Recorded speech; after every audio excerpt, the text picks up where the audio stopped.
Hey everyone, Odds here. Welcome back to the channel, or welcome if you're tuning in live on Twitch right now. If you're on Twitch, yeah, say hi to YouTube. We are starting recording now for the YouTube sesh. We are doing Borked Builds. This is episode, I don't even know what we're at now, 19, 20, 21, something crazy. I can't believe we've been doing this for so long, and we still haven't redone an idea that we've done previously, so that's pretty cool. This week, we are doing Gotta Go Fast, aka speed, aka, you know, just full gas, right? So the goal of this time, this Borked build, was to never have units under 15 meters per second move speed. Now, there is a couple rounds of leeway here. You know, first 2 rounds are going to be set up. It'll be round 3 and onwards where we have to have speed. So there's a lot of interesting things to consider here. So MeowBeep is aerial spec, Zibby Story is fire badger spec. If we had someone getting speed spec, that's an extra 3 meters per second move speed. It makes things faster, and it basically allows you to unlock different units. So the Mustang, obviously 16 meters per second, the Crawler 16, the Hound is only 10, but a Hound with Mech Rage goes from 10 to 14 with that move speed, and then you'd be able to click high mobility every round in order to keep them above that threshold so that you can use the Hounds. Now, obviously, if there is the speed card dropped, that also helps a lot because you don't need to click temp speed anymore. Or if you do, it might unlock further units, like, for example, sledgehammers. Or, I don't know. Actually, sledgehammers, you might be able to use them, actually. I think it's with temp speed and, what's it called? Mech Rage. I think they move at 15 meters per second. I'm pretty sure we calculated that. But there are some units that maybe you can unlock with other speed techs. So it should be interesting. Should be interesting to see how people play this and solve the challenge here in the most unique, interesting ways. So right away, we've got the opponent already has quad Mustangs. It's kind of insane, actually. Kind of insane. Rhinos could be good here, or something with armor, you know? But we're already teching the Hounds, getting ready to Gotta Go Fast. So we have about 11 replays to go through today, so I'm going to keep the pace a little high. But yeah, it should be good. MeowBeep is, of course, in chat somewhere. So, MeowBeep, if we miss something, of course, please mention it in chat.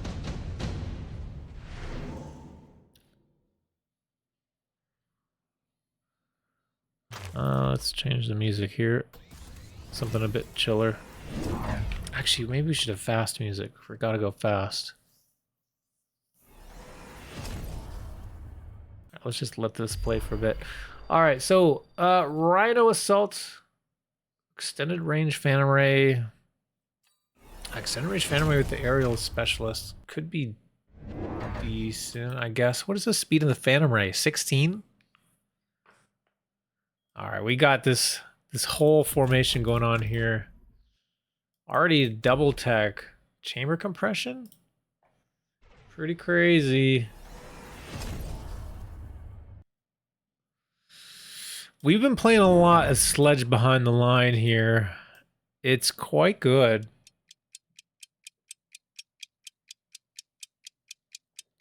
You know, it gives a lot of time, if you do go for that chamber compression, for it to build up. Here we go, yeah. Oh, 19 meters per second. So we got the temp range now, or sorry, temp speed, because we are on round 3, so yes, MeowBeep got it right. Oh, actually, this could be great. Oh no, there's no armor available on the Phantom Ray. That's too bad. Armor could be really good to turn off the Mustangs here. But yeah, we're doing the extended range. It decreases HP anyway, so... Typhoon is actually a unit you can use too if you click Mech Rage. Sandworm, obviously 60 meters per second, that's fine. Vulcan and Saber are pretty much always going to be a bit too slow. Vroom, vroom. I don't know if it's too political, but there's a Red Cavalry song that's extremely energetic in terms of fitting music choice. I actually haven't heard of that artist. If I did, then maybe we could put him on.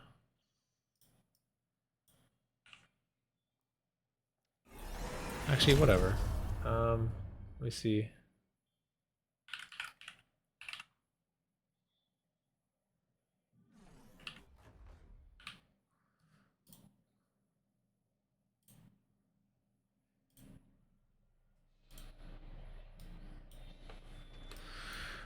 Here we go. Oh wow, Void Eye already energy shield range. What other techs do they have? Expression shot, EMP armor.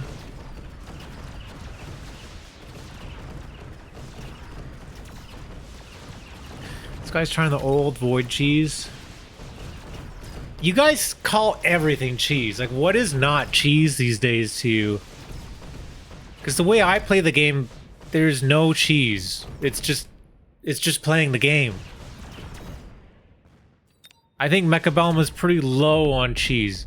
Maybe, you know, a rhino wasp is a cheese, but is it really? I don't know. It's like a viable strategy. I don't know. This one is a cheese. It's strictly Void Eye. But I don't think it is, because the cheese part would be energy shield and EMP armor, but he's got into range. So I don't know. And there's also no aerial. It's just a line of Void Eye. I don't see what the cheese is. Anything we don't know how to counter is cheese. That's the real answer. Thank you, Purple Knight. Gospel is cheese because it's by cheese. Absolutely agreed with that comment. Thank you, Airgetlam. Touche, yeah.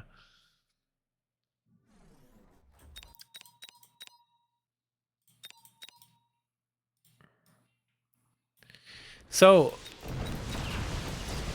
how are we gonna break through this? The range is good here.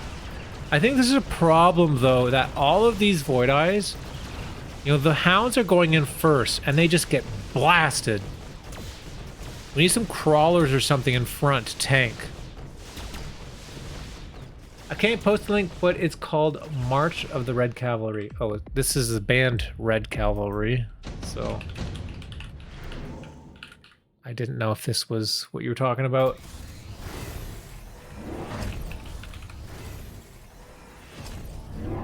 I don't see anything about that.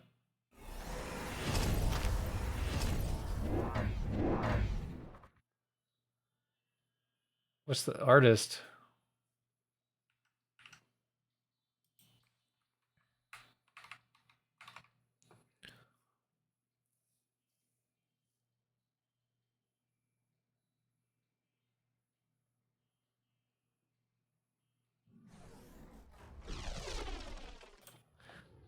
All right, let's slow this down a little.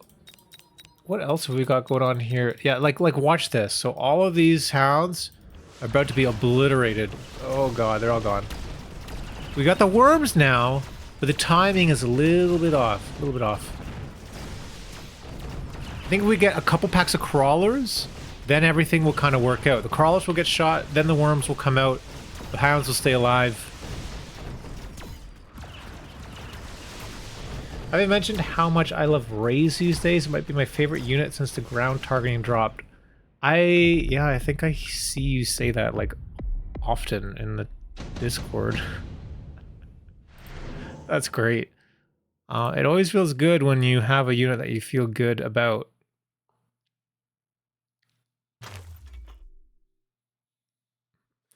Maybe not Mastodon.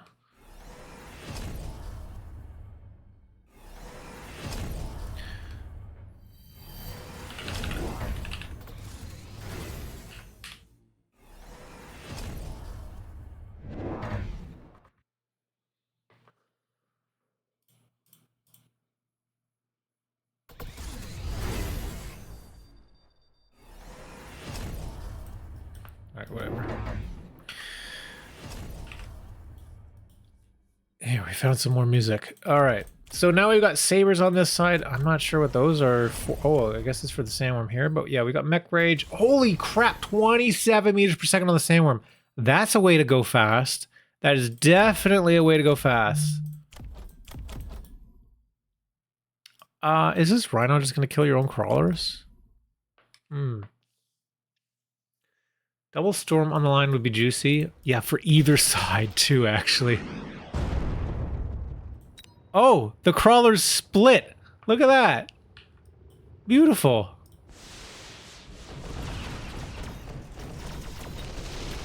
Now we have the EMP armor picked up.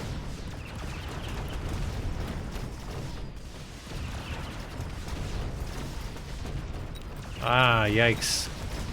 Well, it's interesting though, you know, the improved sandworm. Holy shit, we got improved sandworm. An extended range phantom ray. Like, those don't get disabled.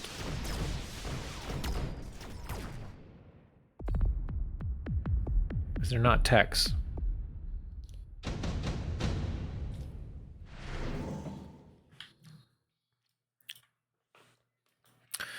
Additional deploy. Photon. Additional deploy looks good. Let's just get some fucking crawlers, man. Yeah. Crawlers. Tech the crawlers. We got subtrain with mech rage. 24 meters per second on the crawlers. 24 meters per second on the sandworm. We got 14, so I don't even, we haven't clicked the high mobility yet. Yes. Here we go. MeowBeep. This is what we need. You found the answer, I think. There's no chaff clear here. Just build crawlers and win.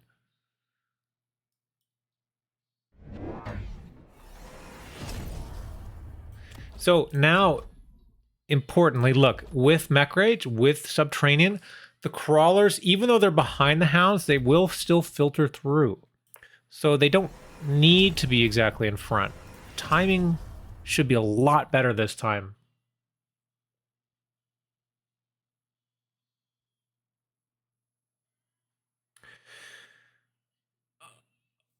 MSR, okay.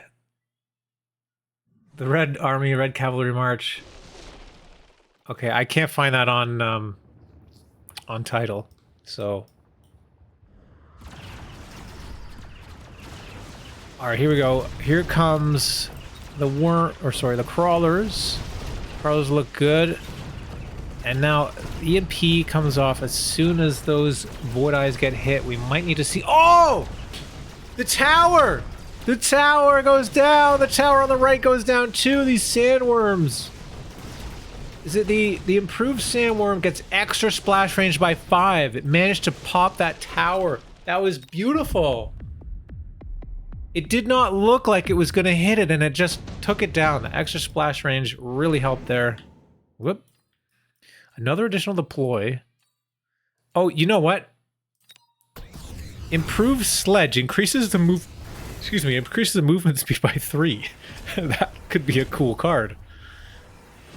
Assault Raiden also increases the speed. Maybe makes Raiden a thing. Definitely not a good idea here, though, you know, with the aerial spec. I think keeping up with these crawlers is just all you need to do here. Yeah, more marksmen coming down. That is not going to be the answer, I don't think.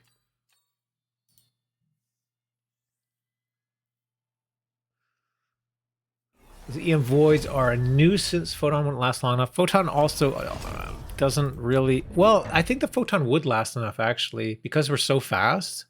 But it doesn't get the worms. Worms dodge the Photon.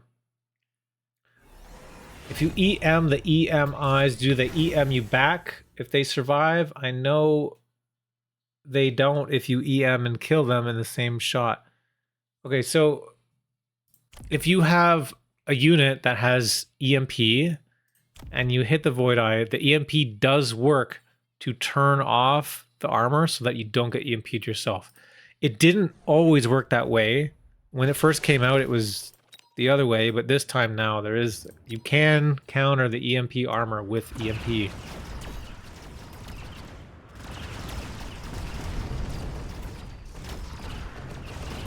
Okay, here we go. Oh my god, look, all the crawlers just coming out from under the ground. Worms coming in. They are surrounding, they're getting in on this tower. Level 5 tower on both sides. On both sides. But the worms are just chunking through it. And those crawlers doing some serious damage too. Wow. I only have 1/1 upgrades. But this is some serious damage here.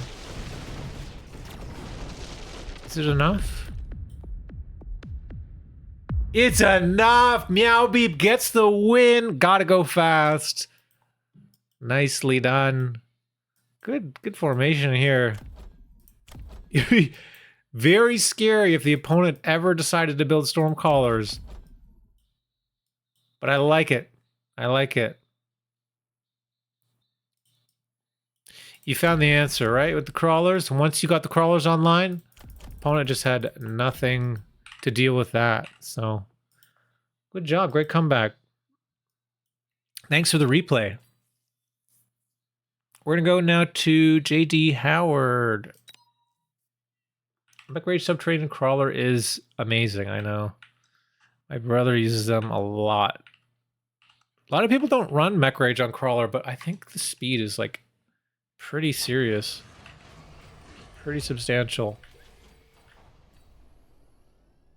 Alright, we don't have any speed spec for red here, so we'll see what JD Howard goes with. Marksman?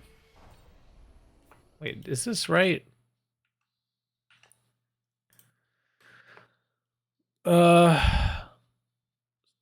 that last game from MeowBeep was about 1200 MOR, just so you know.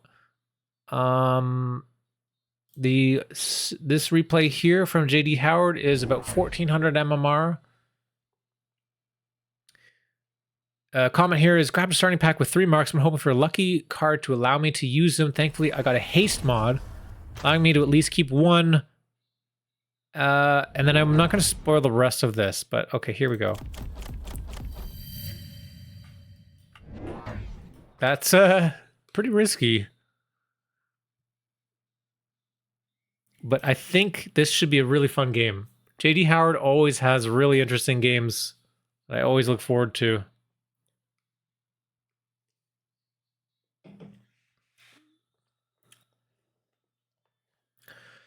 It felt like charging an enemy machine gun line. Eventually it clicked and I just needed more bodies. Yeah, exactly. That's what chaff is, right? They got to run in and die, and by doing so, they protect your core units.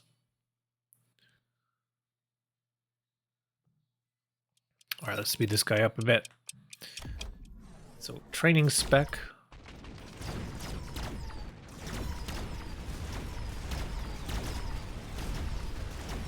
Yeah, this is kind of based here. Like, JD Howard doesn't even take the... Oh, no, he did take the field recovery. What did he sell? Oh, a turret. Because if you sold a marksman, then you'd be able to sell all 3 of them before round 3 if you didn't want marksman. But yeah, we do get a haste mod. So we're gonna have a speedy marksman. Figured if I didn't get a card, I would just play normally. Yeah, makes sense here. Okay, round 2, sledge. Mech Rage actually should be really good into this, to be honest. Wait. Wait. You guys both... Hang on. Where is... I lost the... You didn't equip the item? But the opponent equipped haste mod on their marksman? I'm so confused.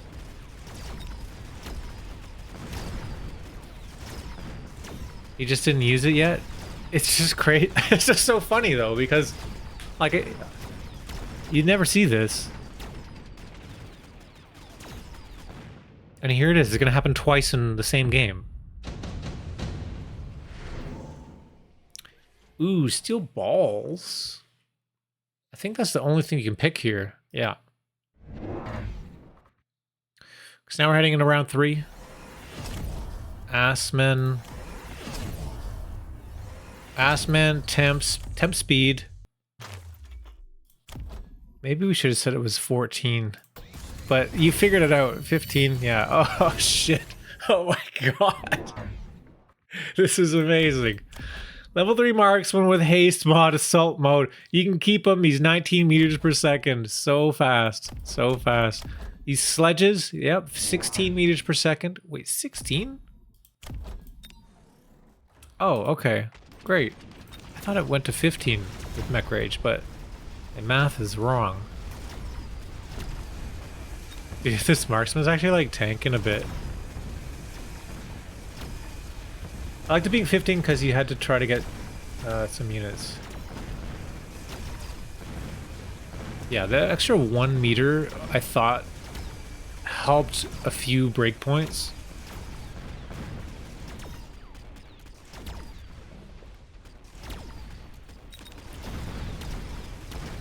This is so funny that both the marksmen have the haste mod.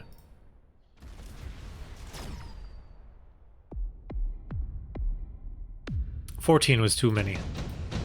14 is too slow. We gotta go fast, not 14. Efficient tech. Improved. Wait, does improved wasp improve the speed? No.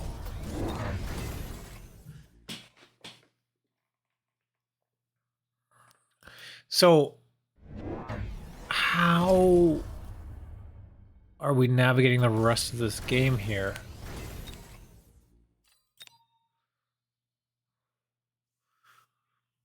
Wasps are already fast enough anyway. It's true. They're 16.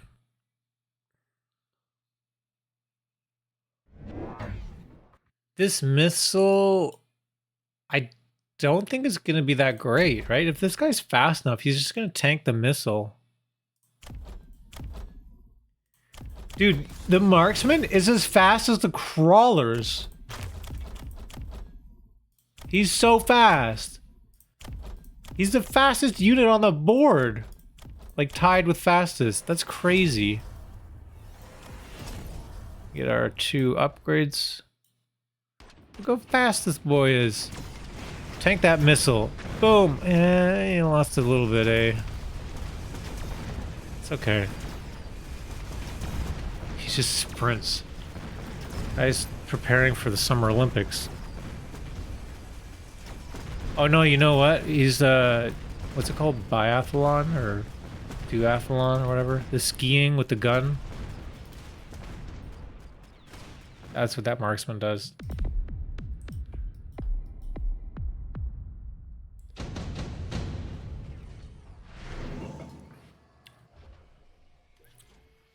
Biathlon, yeah.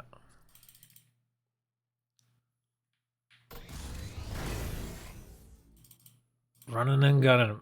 It's the JD Howard. Hey, it's the Rendash. Someday soon, Rendash, I know we're gonna have a Meta Monday with your replay. If you keep going, it'll happen.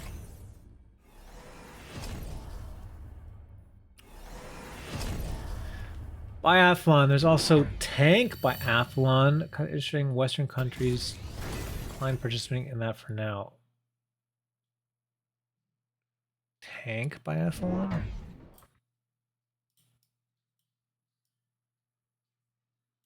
Like tank? Okay, we sold him. We got the haste mod on the fortress now. Fortress 17 meters per second. God damn. Damn. So he gets an extra 5.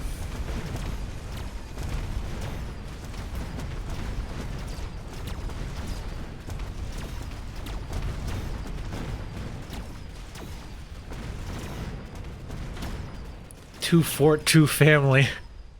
It's not quite working out so far, but I've got a good feeling about it.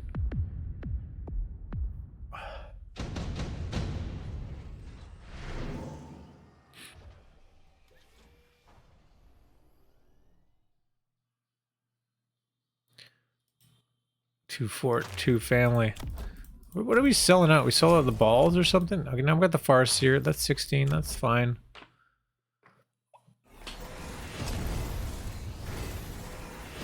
Range on the sledgehammer. A good time to do that because that scorpion drop was available. So excellent timing there. Tank odds and chat. You can find clips and streams on YouTube. What the hell do you mean? Like, how do you do a biathlon with a tank? You use the tank to drive and then you shoot with it? Or like, is it like, it's not actual like running and then driving a tank, or running and then shooting a tank? Like the biathlon part implies there's two parts to it. Do you mean you drive the tank and then you shoot the tank in the same way that you would normally do this with regular exercise as a human being? You do it with the tank?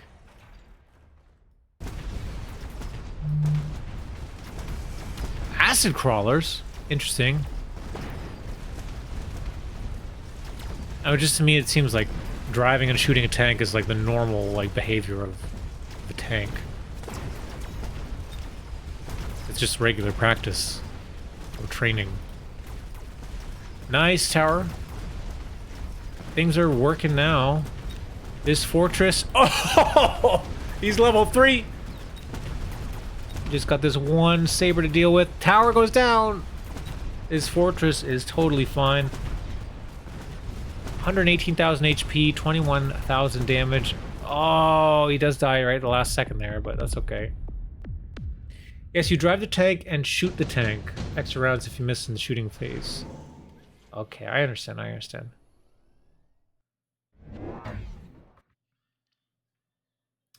It's not like an international championship with like rankings and stuff. These acid crawlers are kind of crazy. We've seen this a few times.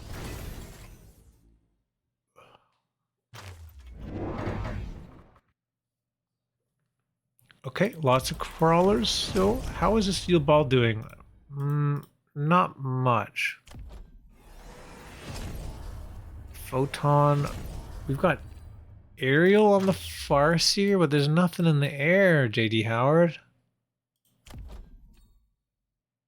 What's this for? A just in case? It's kind of expensive for just in case. Shh, ignore that.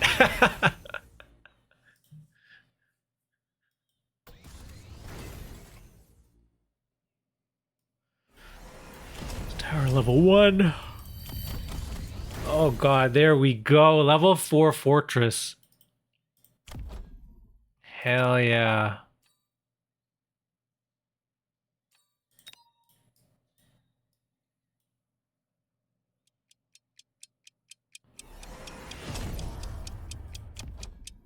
Now we have chamber compression picked.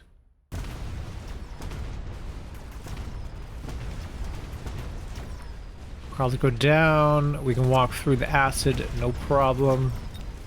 Come on, Fort. Keep going, keep going. We don't want you to stand there when the photon wears off. And he's through. He's clear. He's clear. He's getting through. Bam, bam, 2 tap. Bam, 1 tap that tower.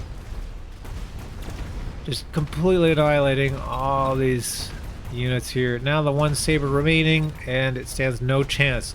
We've almost got a level 5 fortress. There's nearly no way to kill a level 5 fortress.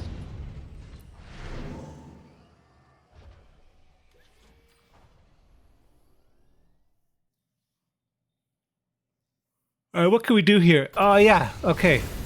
Beautiful. Phantom Ray. That's about the only thing you can do. You could also do Tarantula with Mech Rage. It does go fast enough. But the Phantom Ray is a good choice here. You could even pop armor on the Phantom Ray and turn off all the Mustangs, maybe.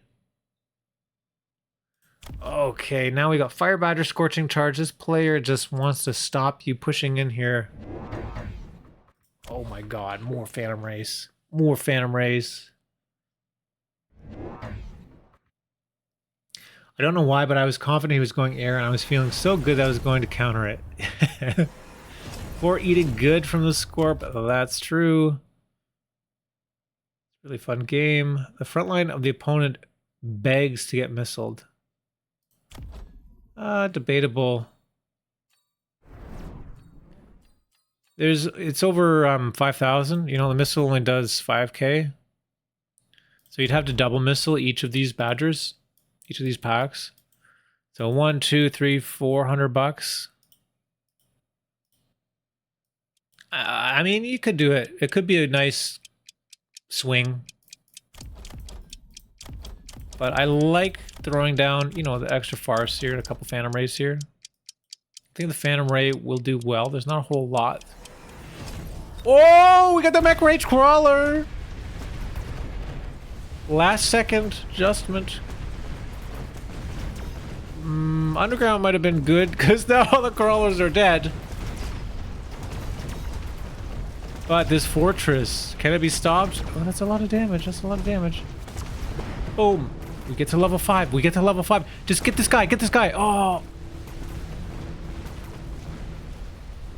Well, the game's not going to end. Hey, there's that Wraith. There's that Wraith. You're totally prepared for it. You got the aerial spec farseer. You're fine. You're fine. Dude, what is the range on these things?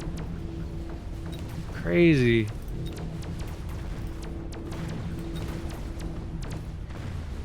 Pretty happy about that air choice now, yeah. Badger's gonna explode on their own from one missile because of their tech. No, it takes 2 missiles. They have extra health. Oh, wait. Was HP drops below 50%. Oh, you're absolutely right.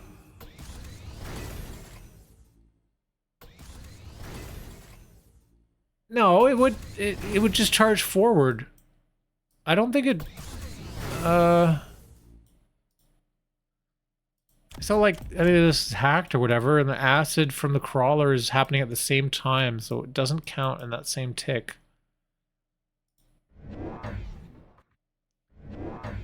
They would all charge. Then that's why I'm saying you gotta double missile them.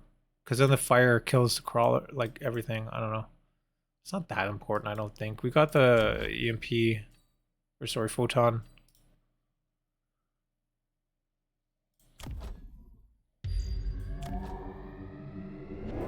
F4 would love to have range. Fuck range, go rocket punch. The rocket punch has a range of 180 meters, 12,000 damage. It increases by 12,000 per rank. So that would be what is that? 72,000 damage rocket punch. That could be kind of incredible. Kills a lot. Looks like we're gonna just eat this ion though.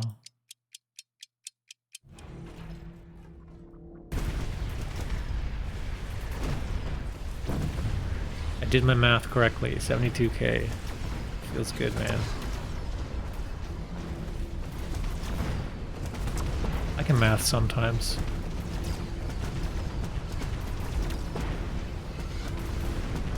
Okay, it's really all down to this one fortress. Oh no!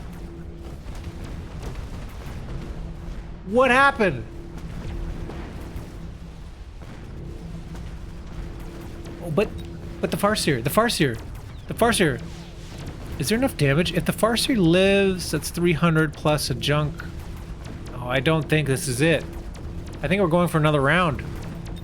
It's not over.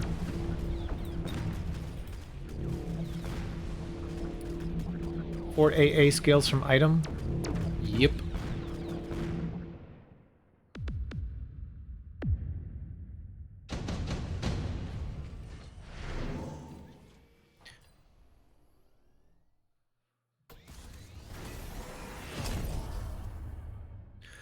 I want mountain missile in a game, or went mountain missile in a game once and it got intercepted. Yeah.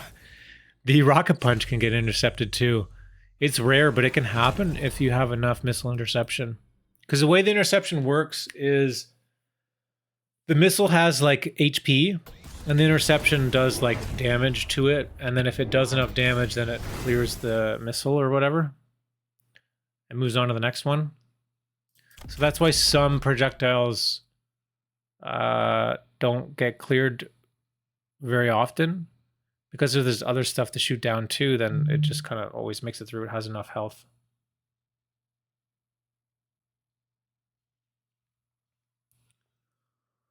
I've been reading recently that items that do, or sorry, I've been reading recently that items do modify the damage from tech, such as Rocket Punch. Yeah. Yes, that is the way that you can scale it. I wish it would update the text or whatever, though, if you had an item, but whatever.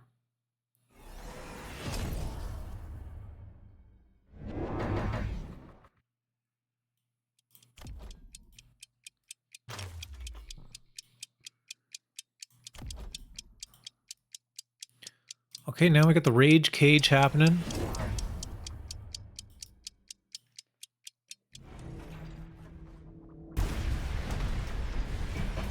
Actually, pulling these is probably substantial. There's just so much crap in the middle here. Okay, let's pay attention to this fortress here, level 6. He's just walking through. Oh, oh, pop, pop. Just one tap. Oh, you got 2 tap that. Oh! Oh my god, yeah, if the fortress lives, it's just game over. So good. Well done, JD Howard. That was a great replay. Thank you for sharing that.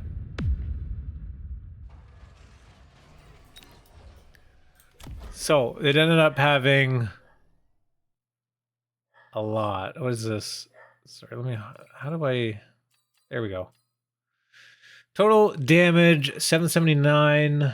Last round's damage was almost 300,000 damage in that one round. Nearly, you know, under half.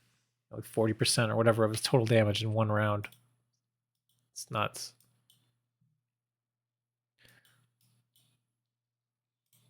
I think it was... Yeah, this guy here. This saber was doing well. These 2 sabers... They were the reason why the fortress couldn't always make it. I thought it was a Scorp, but these guys got range and they were popping it a little bit. But once the fortress gets in range, you know, with this high speed, it's game over.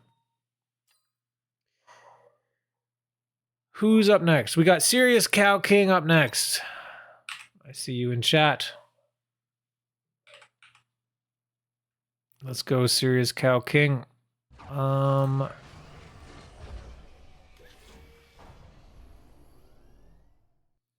Wait, did I miss one?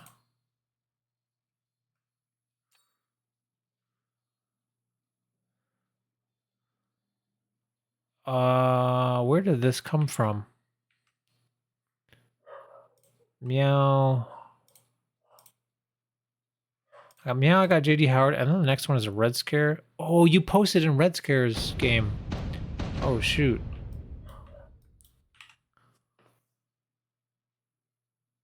Oh, so I'm missing RedScare's game. I gotta download that. We can do RedScare's game after. So we actually do have another replay. This one was completely unexpected. I was waiting to get a speed spec, picked something, and then realized I could do a Borked Build out of it. Didn't even believe it would work, but I just kept going, and it just kept working. Isn't that like a... What's his name? The dad in Rick and Morty?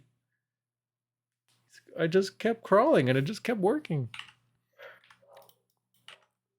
I don't remember. Yeah, 1300 MMR here. All right. Yeah, so I couldn't find your replay there because it looks like you replied in RedScare's thread. So next time, make a new thread so it doesn't get lost. We found it, so it's fine, but for next time. Indeed. King of the cows. Jerry, yes.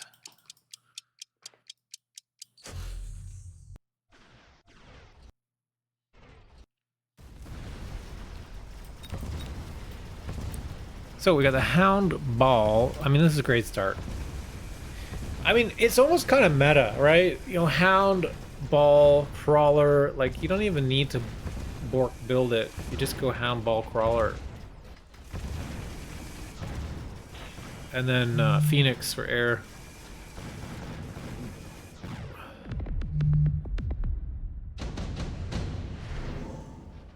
Mustang, Wasp, both good packs here. When Mustang and Wasp is offered, is often, not always, but often good to go for the Mustang. Since the Mustang early on counters to Wasp, we all know, according to Keppels, that there's no counter to Wasp once they get levels. But this is a safe way to play.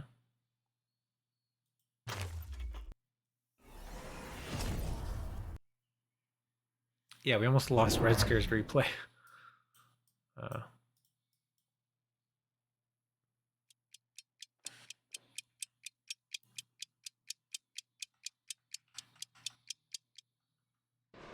as well move that over now.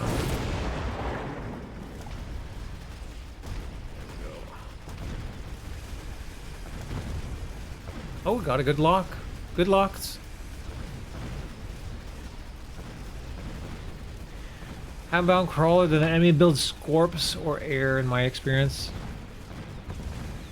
Yeah, but I mean, you build Phoenix as well with it. That's your air. And you just have to be careful for Wasps.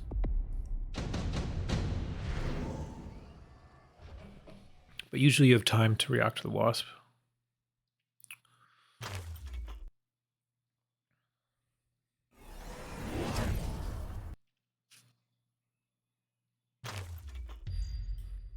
Because the thing is, like, when you're so fast, if you clear the ground before, like, the Wasps could even do anything, like, sometimes you just pop the tower, and your, you know, 2 or 3 packs of Phoenix will clear up the Wasps anyway, because the rest of your ground will tank the Wasps. So often, even if there's a surprise Wasp round, you can often still win that round.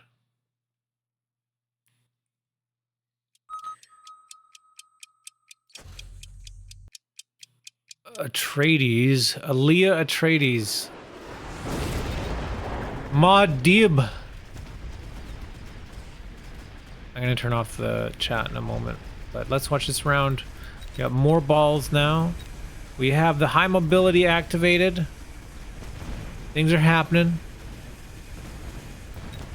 Hounds are fast enough.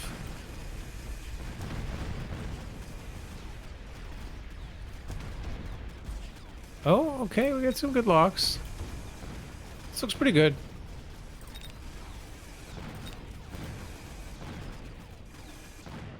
Alright, looks like we got that round. Let me turn off chat here.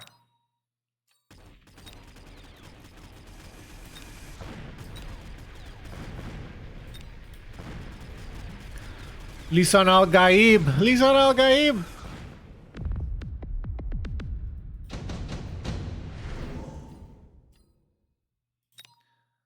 I actually have a niece named Aaliyah.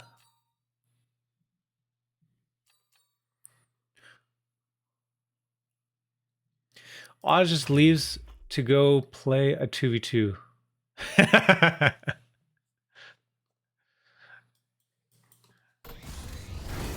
Maybe when they fix the performance in 2v2, we could do more like 2v2 streams. I think some of you guys have been wanting more 2v2 content, which I wish we could do more of. Oh yeah, man, this is great. SiriusCowKing, you got this under wraps, man. This is great. Hey, stop inviting me.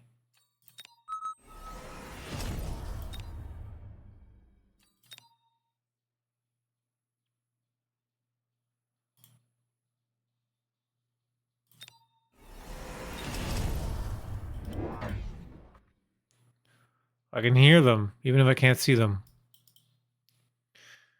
I did 2v2 until you lose yesterday with Amarok. I'm at 4-0 where he had to stop. That's pretty good. We'll stay up all night until we lose.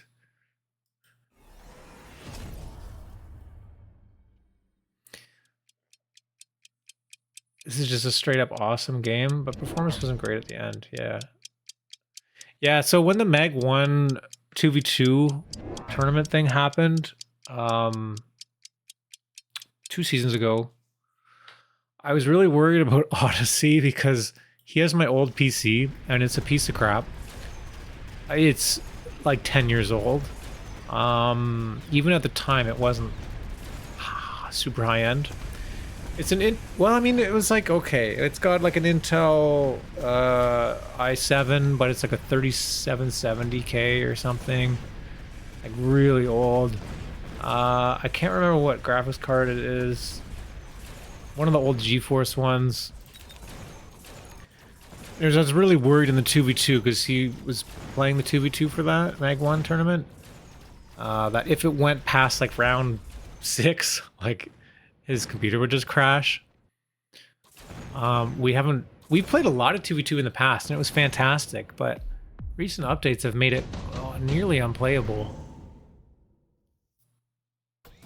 And then basically at the end of every round, it says a player has disconnected. But really, it's that his computer's so slow, it's still playing the round. The game thinks he's disconnected, but his machine is just not quite caught up yet. You do that enough times, and then you just disconnect from the game. So if you see a player has disconnected in 2v2, it's probably most likely because their computer is shit. I've been playing 2v2 with Brutus every once in a while, and we've gone 9-0 so far. Holy crap, that's impressive. A big fan of armor on level 2 plus units. 2v2 meta leg out your opponent. Yeah, exactly. Let me slow this down a little bit. So... no tech. Oh, okay, tech armor on Hound. Actually, fantastic tech. Turns off the Fire Badger.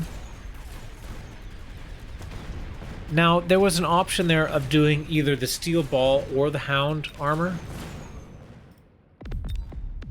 Since the Hound has Mech Rage and is trying to close the gap anyway, you know, the armor on them makes sense. I can get behind it. The only thing is, technically, the cheaper option here is like armor on the Steel Ball, which at level 2 is going to block even more. Oh, actually, sorry, it blocks the same. 60 on both, really? The Hound also blocks 60? It's crazy. And the Steel Ball has less range than the Hound, right? So 45 meters versus 70, even at base. So Steel Ball always gets in front.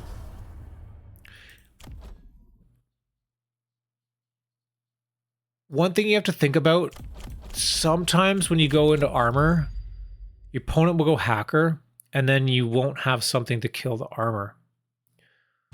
So, teching armor on the Hound, if they get hacked, our stuff doesn't do super great against Hound. Steel Ball, if we had armor and the Steel Ball got hacked, I guess it would be even worse. Well, maybe. The Phoenix could do okay. So yeah, okay, maybe Hound armor I get behind. I can get behind more now.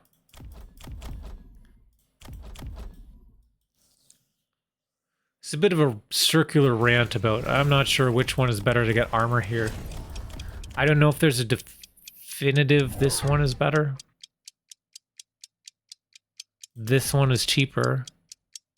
And then it allows you to get range here, but like you have fire extinguisher. I think if you had, instead of fire extinguisher, nice missile, chamber compression, then getting armor would be not great on the Hound because it's, you'd have to get like quad techs and that's pretty expensive. But I mean, yeah, it's working. So these guys do 111 damage. The Hound is blocking 120 with his armor. So even with the level 2 Fire Badger, it does not do enough damage. 120, 120, odds math.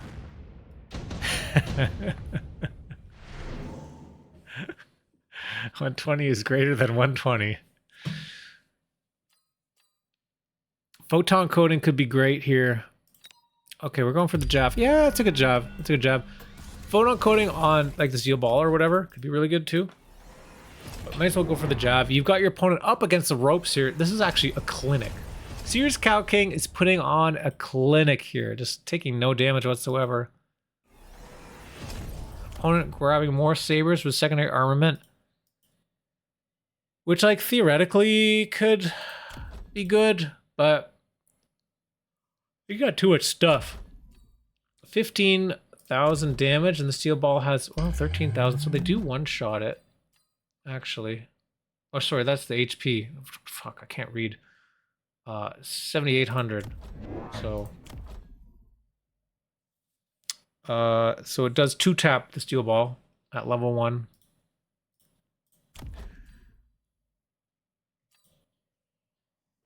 Dog's just getting a nice warm bath. Yeah. Armor is always 60. I don't think that's true. I don't think that's true. Maybe you're right. I might be thinking of field maintenance where the numbers are different on different units. But the Vulcan armor, is that 60 as well? Some of the other units, still 60. Great jab. Yeah, I might be confusing myself with the field maintenance because that one has different numbers for different units. It's true except mountain plating. Okay. So I'm right. I'm kidding. Yeah, okay, so the Phoenix here, right, you have this beautiful comp. Now we get locked onto those towers. Yeah, this is a clinic. Only armor that's stronger is mountain. Mountain, mountain, mountain.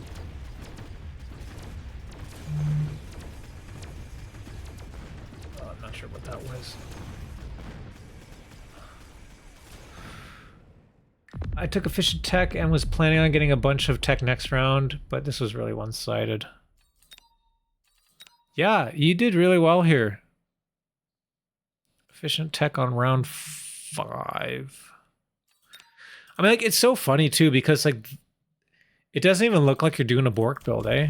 Right? The only difference was like you were clicking high mobility for the hounds, but that didn't seem bad, right? That seemed like you were closing the gap, getting the tower, doing everything well. You didn't really like. It wasn't bad to click this, you know. And I think that's what's cool about the Borked builds here, right? We're learning you go fast, and even like if you get temp speed every round, it's $50. But like, look how much you get. Look how much you get. Completely shut down this opponent. Great job. Thank you for that replay. We are going to refresh and hopefully we can find that other replay. It should be at the top actually. Uh-oh. Oh, here it is. Okay. We're going to watch RedScare up against Meow.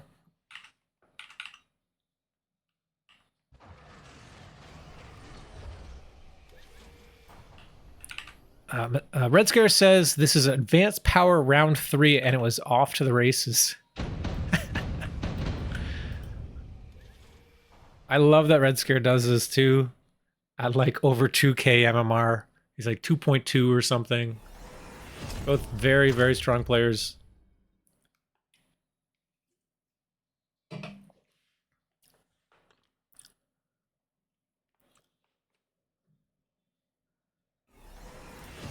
So RedScare is in the blue. Meow in the red. RedScare going first. Oh, got him speed spec too. Oh, he's got to go real fast. This is going to be awesome. The hounds are already 13.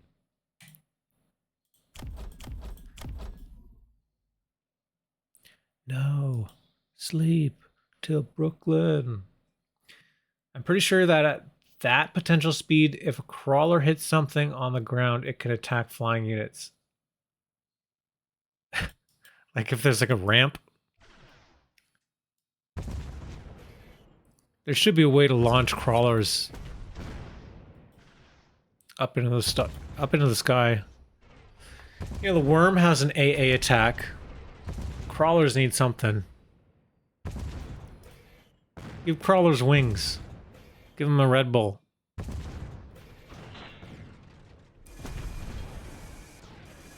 Crawler gets air tech. Crawler air tech when? The only way to counter wasps is with air crawlers.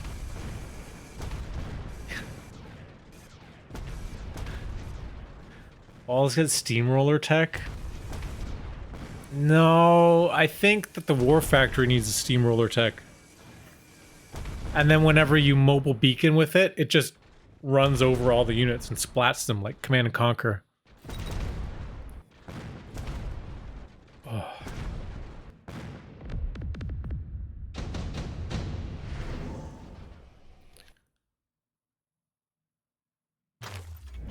Mustang drop on round 2. Damage increase with speed. Now we're talking. Now we're talking. That's a great idea.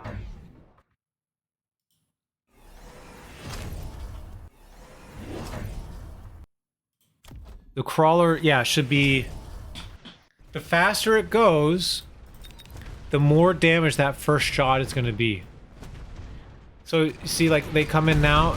As soon as they tap it, if they were going 16 meters per second, it does, like, an extra tick. Kind of like the charging on the chamber compression.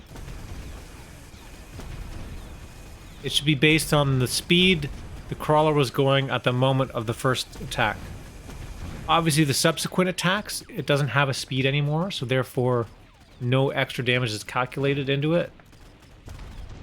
But if that first tap, that's some bonus damage, that could be really cool. What the fuck? We got kinetic charge round 2? Damn, Mitsao. Scorp catapult mode. Stormcrawlers could shoot crawlers instead of missiles. Yeah. Little crawlers with like little parachutes. Advanced power. That was so fast. That was picked so unbelievably fast. So Howard at 16 now. He doesn't need to click Mech Rage. We got speed spec, advanced power system. Everything's on the table. The sabers are fast now too. Oh, excuse me. Everything is fast enough.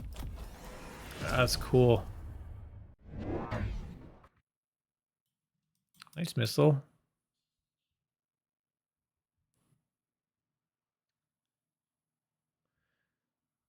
Imagine crawlers like these kite goblins in the fantasy Warhammer universe. I gotta Google that. Kite goblin.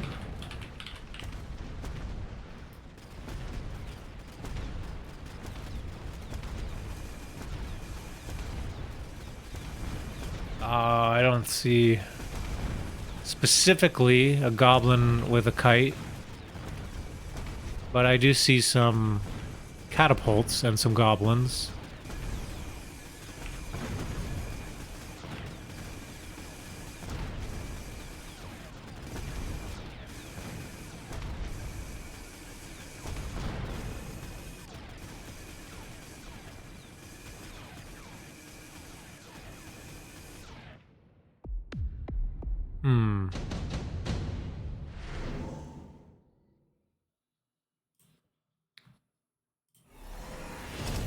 Kite goblin. I don't see anything specifically kite goblin, but I'm imagining a goblin riding a kite.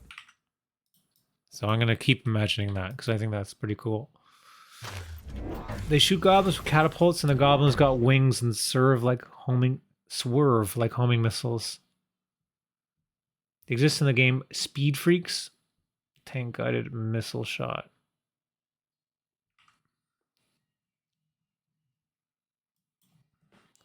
Speed Freaks.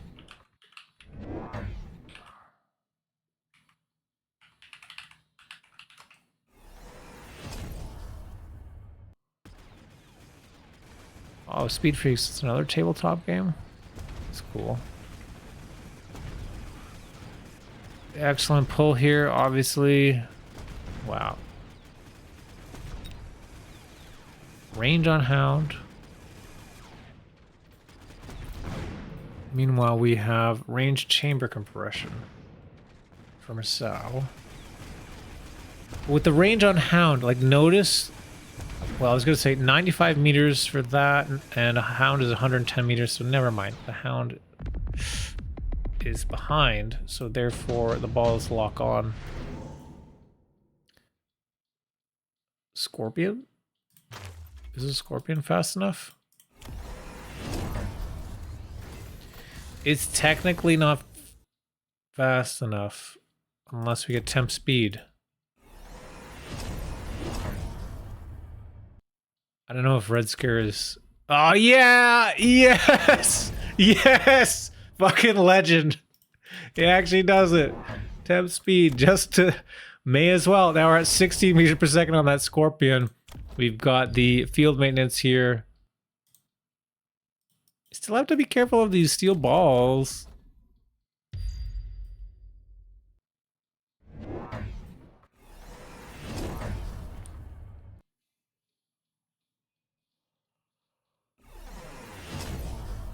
Alright, let's pick it up. This missile's gross, by the way. Oh, it's the other one. I thought I was gonna hit this one. Hard to tell sometimes.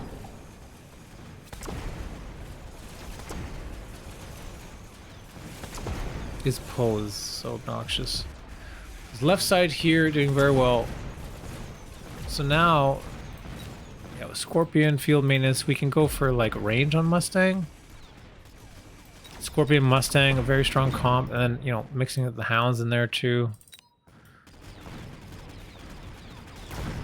The plan is coming together.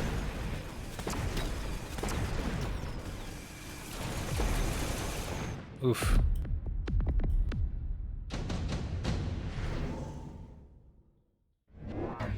Advanced targeting system. Huh. Everything's coming up, Millhouse. Almost. This is scary.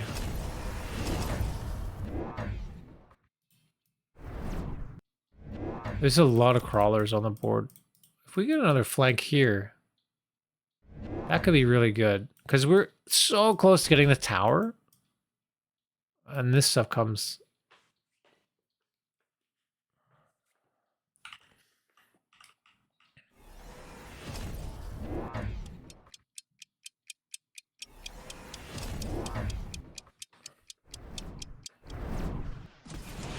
A few missiles.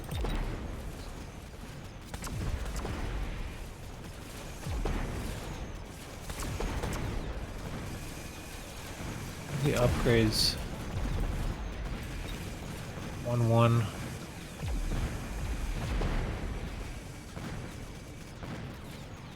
Okay. Okay. Yeah, now with the range Mustang. And the mech rage on the Hound. I think that's actually the big winner here. The mech rage Hound. We can clear the chaff more quickly. Why do I keep getting invites to things? Guys.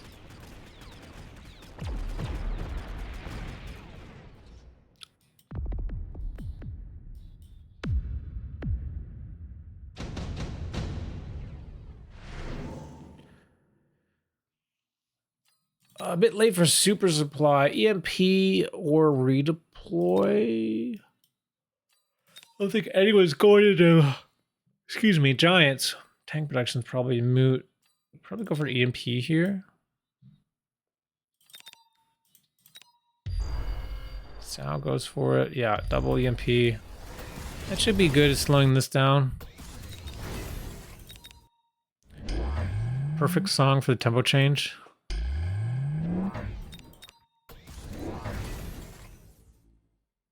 I will say it's no Nickelback, but this music has been great. I literally just put on a Guardians of the Galaxy playlist. Because I didn't want to keep messing around with the music. I've been unimpressed with the playlists on Tidal. The playlists on Spotify are better.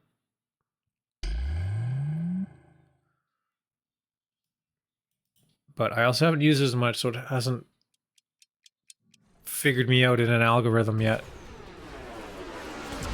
Spotify has like, what, like 8 years of my music.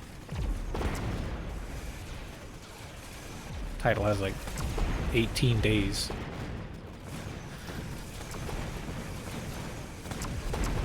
Oh, okay, well, I guess the lock. It stays alive! It stays alive! Field maintenance. Extra 30% HP.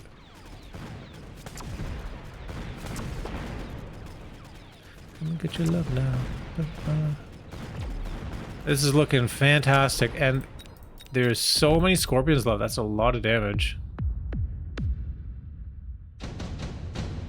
Rebuilt that copium marksman. Almost forgot about that. I almost missed that. But yeah, I saw that you picked up the scorpion on that turn, and I was like, oh, it's just under. It's just under.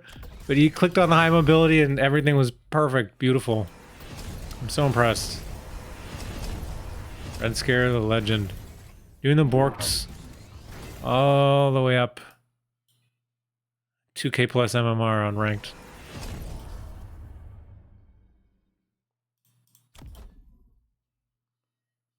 This game rules.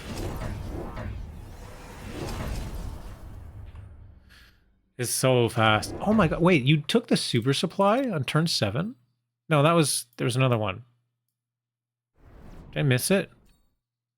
Yeah, round 4, my bad. Of course, everyone got it then.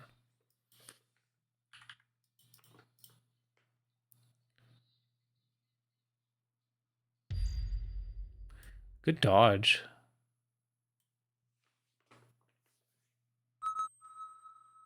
I'm surprised with the Scorp surviving the balls. Yeah. Me too. But we've got 2 layers of Scorps. I'm not sure why Masau's going for melters here.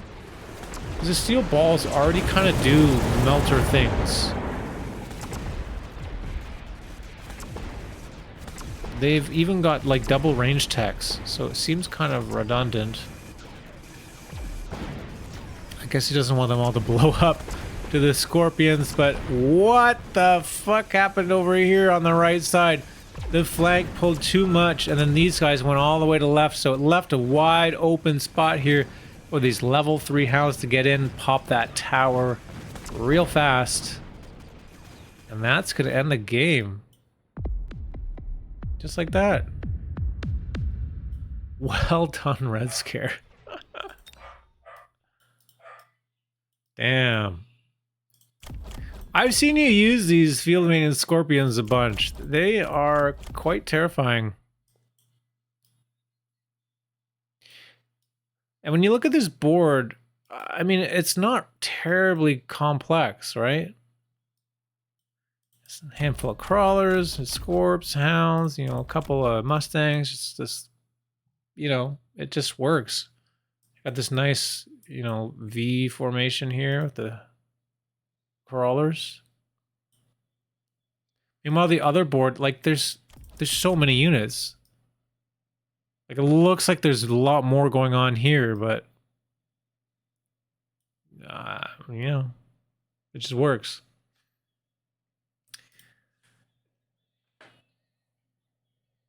Do you consider? Sorry, I missed a. Do you consider Hound Compression and Mech Rage anti-synergistic? I missed that. Yeah, I mean, they do have a bit of an anti-synergy, it's true, but it doesn't mean that they can't work together. There's a lot of cases where it's totally fine. Regardless, the chamber compression is going to increase the damage by a bit, but if you're in a crossfire situation, it works really well because there's a lot of downtime in between armies fighting that you actually get a really good chamber compression. When the hounds kind of wrap around to get the next tower or whatever units are left on the other side, they end up doing tower snipes very efficiently. So it depends on positioning, first and foremost, I suppose. Okay, MSR 17. I believe you are the next one here. Yes. So this game is quote unquote side quest only. The side quest we were looking for was who can get the fastest unit possible. So this isn't going to be full Bork, but it's a half Bork. So we're going to be looking for a 33 meters per second unit. The fastest unit. Fastest kid we've ever seen. Wait, what? How come... Is this a regular game? Deployable... Oh, it's deployable defenses. I've actually never seen this. Fuck, this UI is awful, though, for replays. It's so big.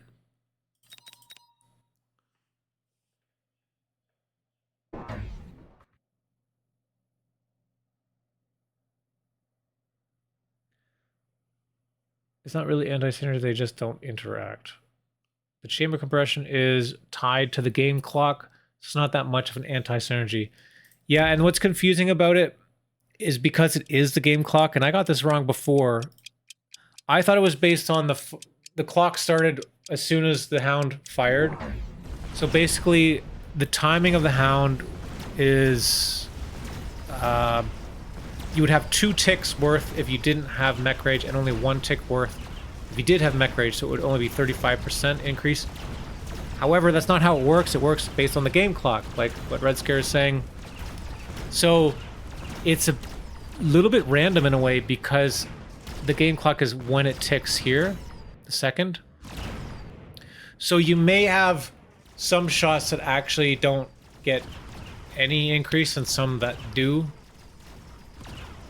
Depending on when they start shooting on the clock. There's probably some math to calculate the percentage of how effective it is, but whatever. That's why it's just generally regardless. It does still work, but not nearly as effective.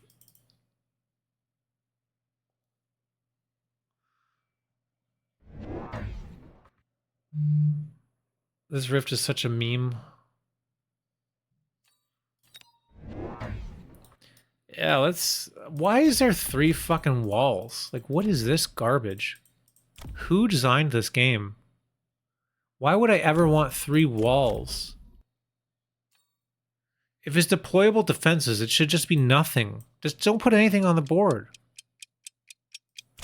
I swear to God, if they put this in standard with 3 walls, I'm fucking leaving. I'm out, man. Like, this is insane. How many times can you double down on buildings before you lose your entire player base? Like, what the fuck? Like, this is what people hate. I'm already frustrated. It's only round 2. So my plan was to go on and bait the enemy into building little chaff. Sorry.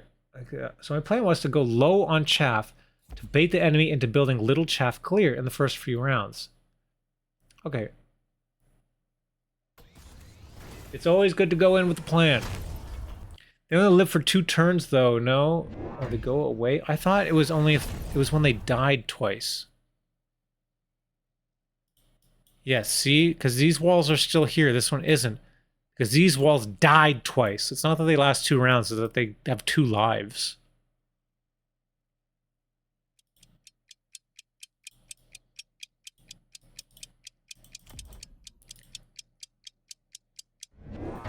And the other deploys have just 1 life. I don't know why walls have 2 lives. Why are they special?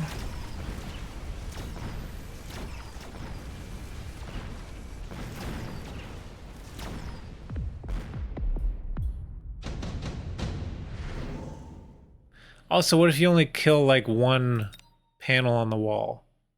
Does it count as destroying it? What about 2? Does that count? Is it 3? Is it like you need to kill more than 50%? Or do you just need to kill 1 of the walls? Or just damage the wall? Like, what is considered killing the wall? The whole wall? All 5? All 5? That's fucked, dude.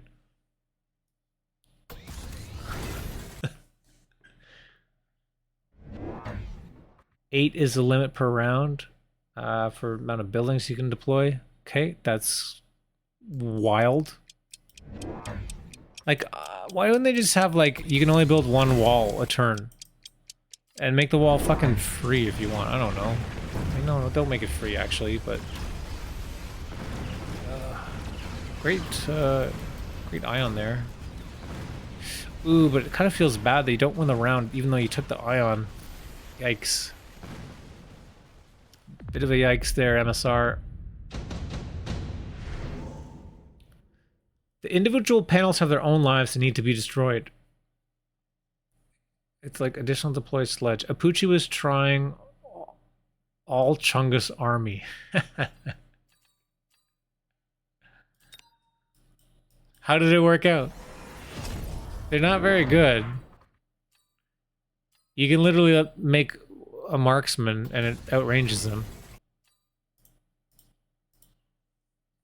You can't deploy enough of them.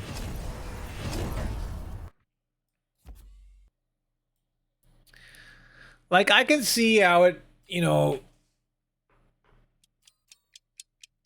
they could be okay in some cases. Like, you could put one here or whatever to kill these crawlers faster.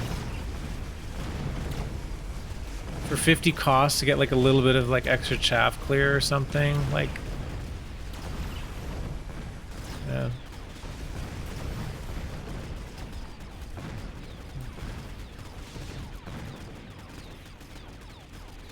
Walls are annoying though.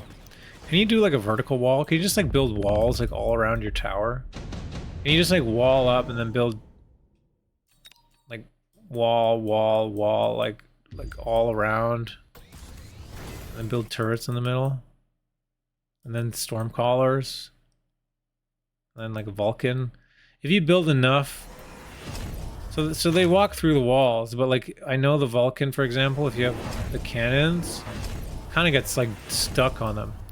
So what if you made like a fucking maze of cannons and put a Vulcan, and it's like a tower defense game, you know?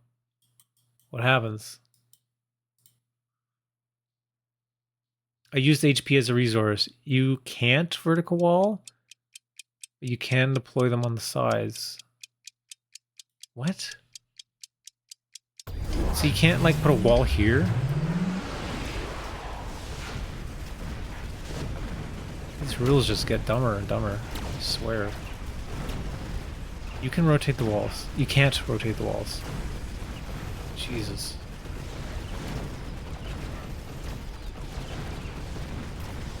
You can tell how interested in buildings I am by not having played this mode.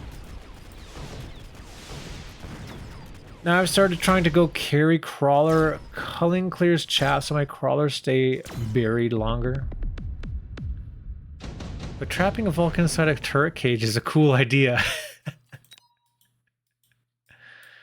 I mean, you could also just use a mobile beacon, right? Just beacon it back and forth. But yeah, put him in a cage, beacon him back and forth. Just hangs out here forever with the storm callers. How can you stop that? Rhino, I guess. Rhino Wasp. The answer to all of life's problems. I love that you're just like recruiting level 2 crawlers here.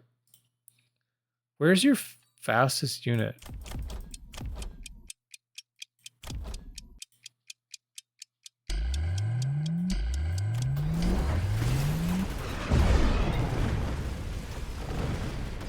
Oh no!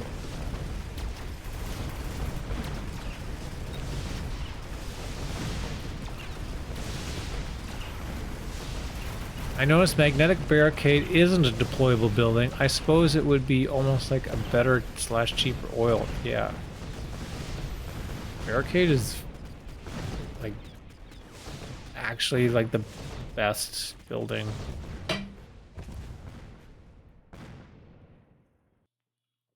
It's the only building that you don't need to sell. If you're on defense, for example. It actually has a use case. All the other ones are crap. The defensive wall, maybe sometimes you keep it to block missiles, depending on some formations.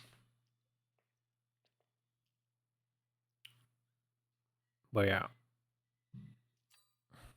If you're on defense, you basically never sell the magnetic barricade. There's no point. It's a free oil every turn. Advanced missile. Okay, what can we do with advanced missile? Doesn't look like anything really works with advanced missile here to me.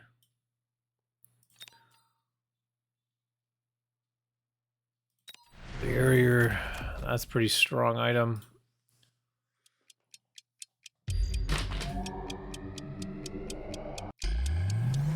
Oh gosh, I never really drink pop. I'm having a Fanta and it's like really upsetting my stomach a bit here.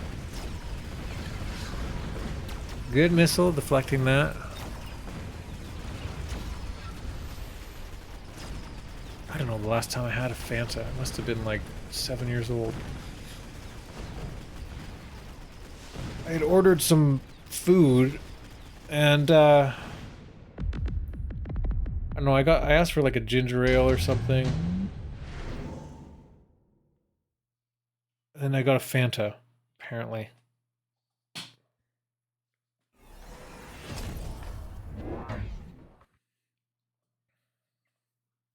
Was drink just pure sugar to me? Yeah, I know, I drink mostly tea too. This is gonna fuck me up. 44 grams of sugar.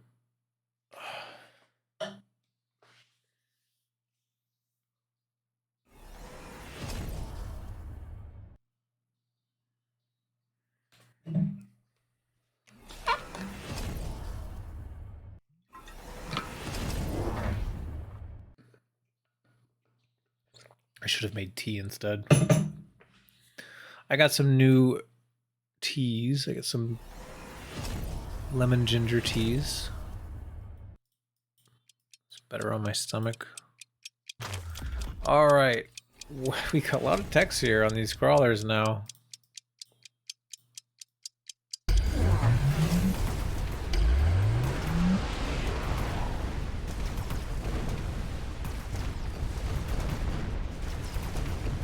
Replicate doing a lot of work over here. Tower timing is good. That actually saves the day. Because this was looking not very good. Yeah, crawler's popping off. Now you get that other tower. Yeah. Nice. Alright. So where's this fast unit that we're talking about?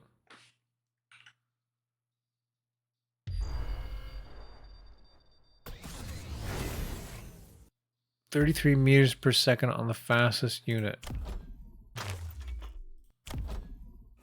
Is it a crawler? How are we so fast? Speed spec? Level 2 buried crawlers with photon and defense 2 get kind of tanky. Yeah.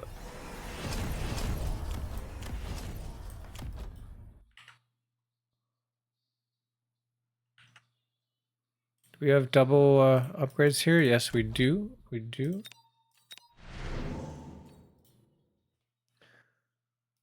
Even tanking against Vulcan. Vulcan went for Ignite.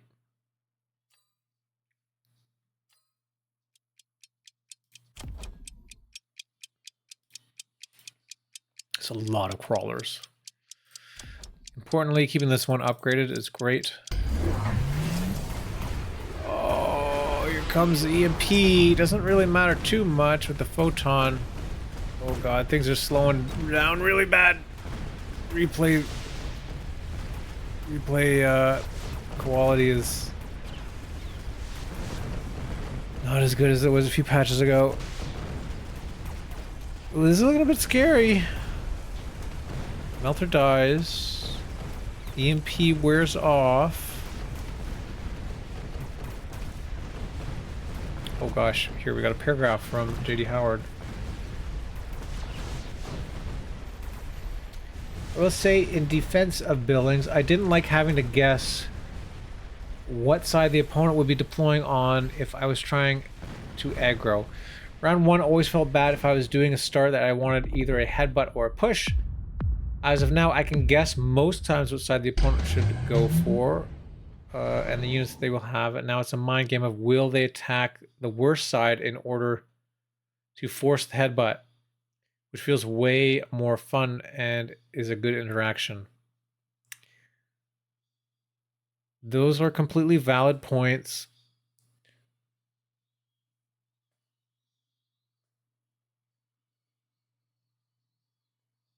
I kind of liked it. I mean, I don't really care either way, to be honest. But yes, it's good to have a general idea of what's going to happen on round 1.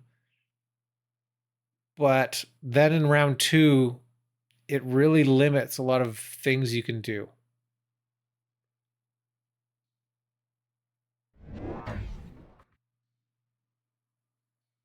Like, I wish there was some other way to handle the round 1 coin flip, but not wreck the rest of the game. You know what I mean?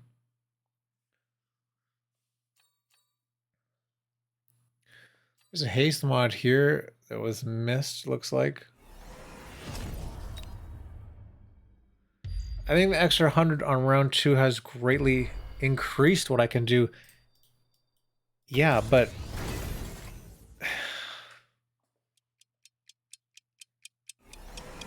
it's so fucking unintuitive to be like, oh, round 1 I get the thing and then I sell the thing before I build my units because then I have enough money to do all the selling and whatnot I want. That seems like really clunky to me. You know what I mean?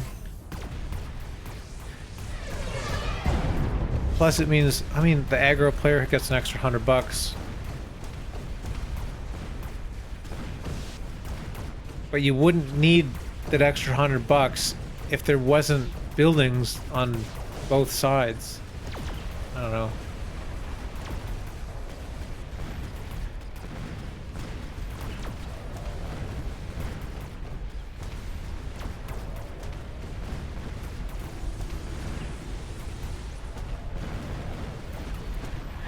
Like the buildings limit a lot of like the interesting like flanking and interesting offensive stuff you can do from anywhere on the line on any turn.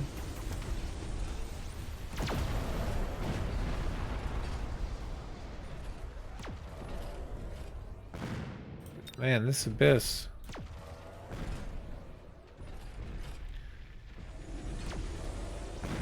I feel like I have more options on round 2 because I'm up 100 supply from selling second turret. Yep. Agree. I wish it would have been handled better.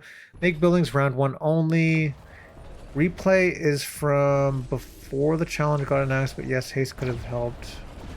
Overall, would take the trade. Is it really just like guessing? Buildings are so weak they don't really matter after a couple rounds. Well, they kind of do because they pull aggro.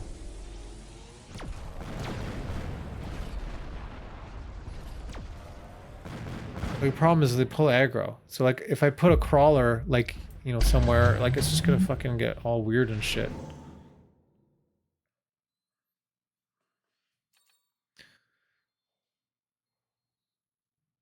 Advanced power system, here we go. Gotta go fast. 30 meters per second, that's without temp speed. We'll go up to 33 meters per second on all these crawlers. Fuck. 16 meters per second abyss too. Yeah, we got there. The sledges, I mean, they were at 13 with high mobility, so like they're a bit slower. But we forgive because we've got 33 meters per second crawlers.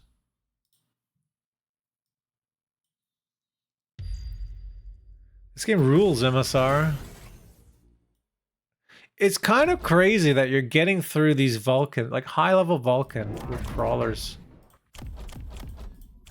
Not sure what these storm crawlers are doing.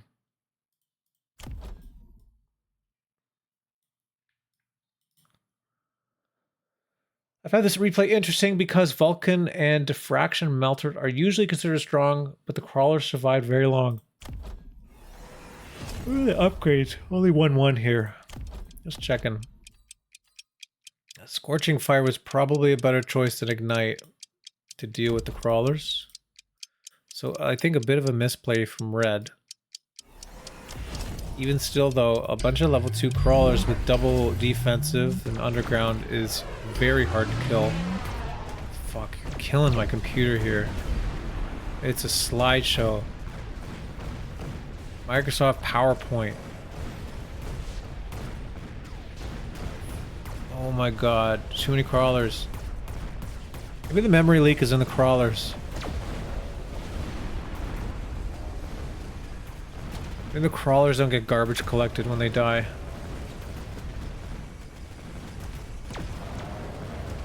There's definitely some unit that just doesn't get cleared after it dies from memory. Now the round ends, the performance is better, and Ubercast, or sorry, MSR takes the win. Nicely done. Yeah, we had 33 meters per second on all of our crawlers. Super duper fast. GG. Storms had stopped the sledges earlier rounds. Yeah, okay, I see. Triple tech on the sledges. Holy shit, I didn't realize they were actually so high level because of the skin. That's level 4, that's level 5, level 2, level 4. Like, these sledges are actually doing a lot. That's confusing. Guys.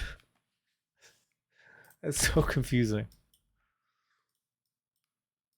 I need the colors. I'm fucking blind. I don't see this little star. Anyways, yeah, great replay. You had, you know, excellent pressure on this tower, literally just from like these 2 crawlers that got pulled here. Pop that tower. You had great timing in some of those rounds there, clearing out the headbutt. HoldFast is up.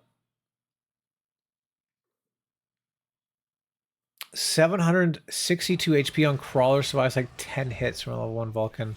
Yeah, plus it's underground, so it's like 50% or whatever less damage taken too, right? 55%. Why is it 55 of all things? Why not just 50?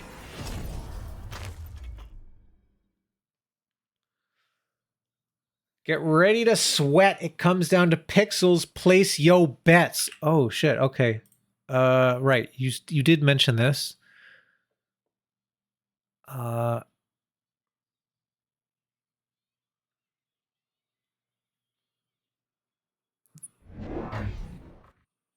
Okay, let me see if I can figure out how to do... I haven't done a thing here. Poll. Manage poll. Polls are a great way to interact with viewers. Yeah, okay, great. Question.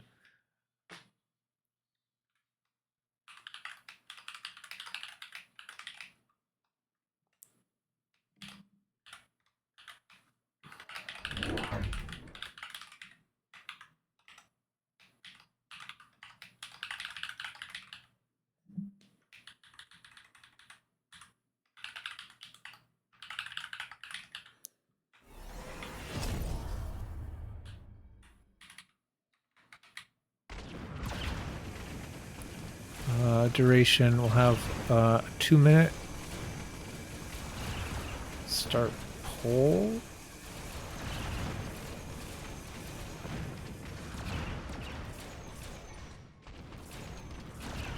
Okay, I think I did a poll. So, HoldFast up against Golden Boy. Quick Sup versus Fortified Spec. Hopefully that poll is working. There's a poll! Holy shit. Production value, guys.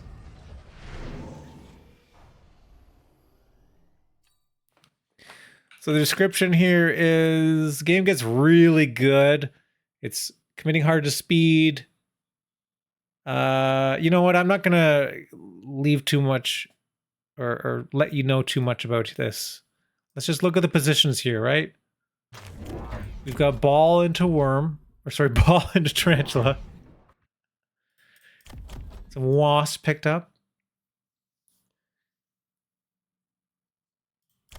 We have fangs on the line. That's indicative of maybe something. Tarantula Void Eye.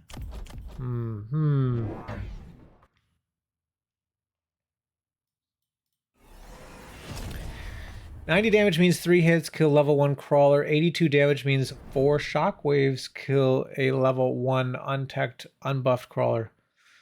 HoldFast said his MMR dropped, so he hella smurfing now on this account. I love those 2x fangs that Bork denied.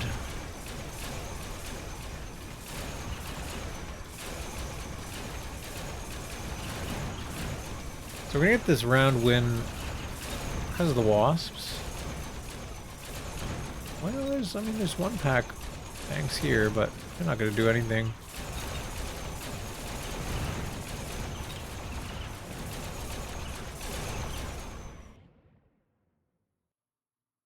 Okay, so yes, never doubted him.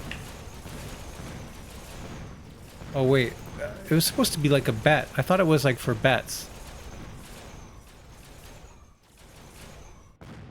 Oh, prediction. Oh, I did it wrong. You guys gotta vote again.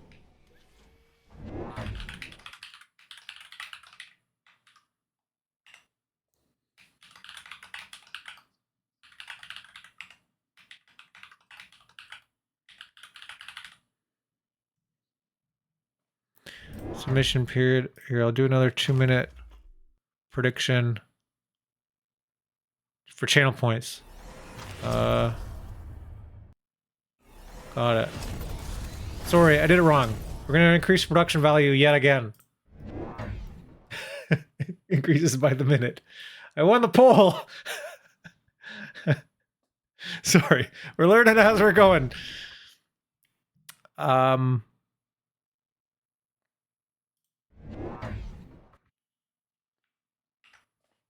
Okay. So you got another 2 minutes to redo your votes and bet your channel points, your Borks. We are round 3, high mobility now.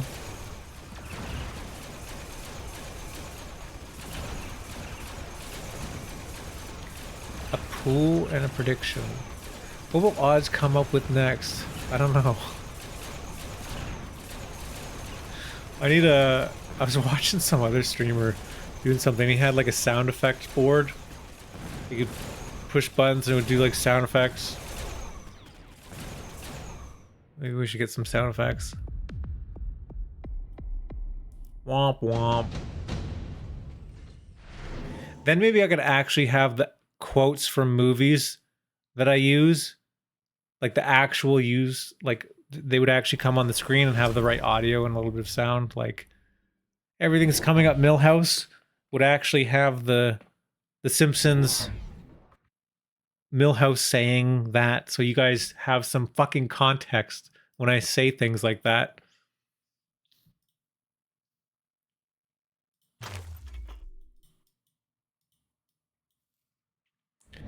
Imagine HoldFast means the spell hold person, hold person from D&T would actually make them run instead. Hold fast. You can make a happy birthday button. No comment.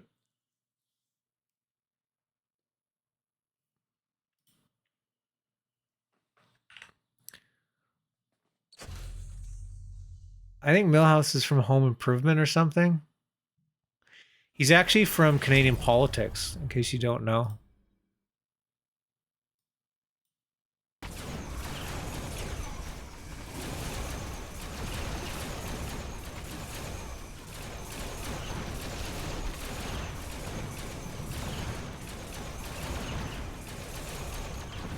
We have a member of parliament that looks an awful lot like Millhouse from The Simpsons. And then we made fun of him so much, he stopped wearing his glasses.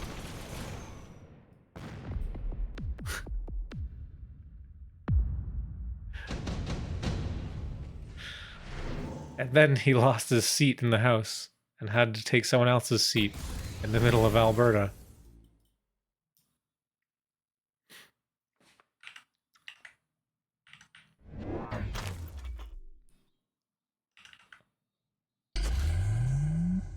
Let's skip this one.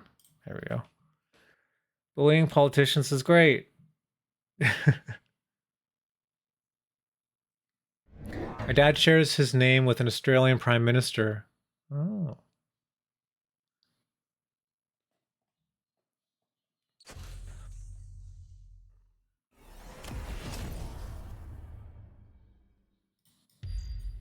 We got the worm.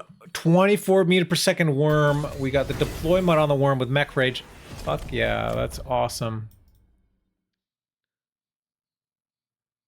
So here's an interaction, right? The worm going underneath magnetic barricade.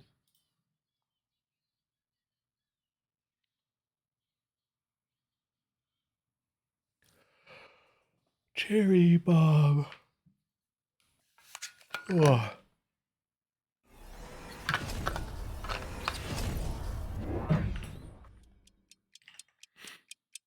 I don't know, how do I do this prediction thing now? Manage predictions. Okay, so I see we have 5.8K on yes, 2.9K on no. So I'll have to remember to close that after and reward the winners. Holy shit, hey, we got a barrier on this guy too. This honestly is looking pretty good to me.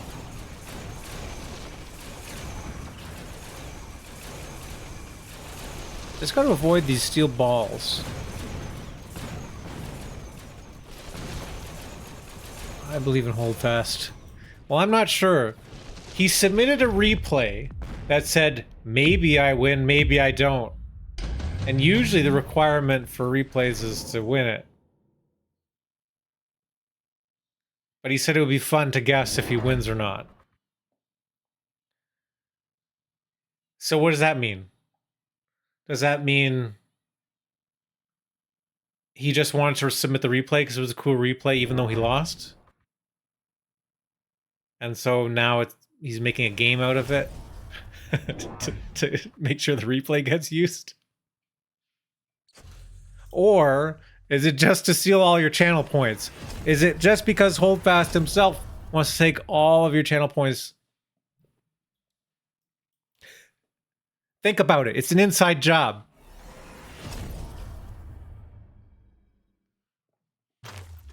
For the memes.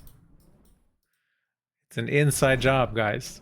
He's taking your points. There's nothing I can do about it. It's outside my control. I don't think I can give the Borks away.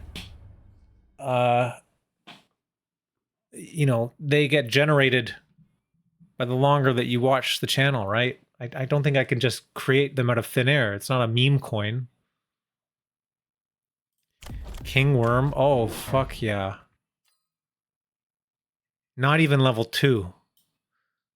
Oh, no. I don't have any faith in HoldFast anymore. Oh, excuse me. Oh, if he voted on the prediction, I would respect him so hard. Did he vote? Odds is an accomplice. He made the prediction to steal our Borks. Yeah, so you can stop reminding me how to drink water. Or rather, when to drink water or when to fix my posture. Dower 208 just redeemed hydrate.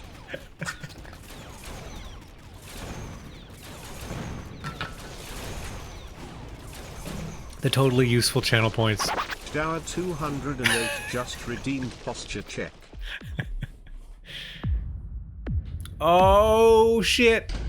HoldFast is doing it. Oh. Dower 208 just redeemed breathwork.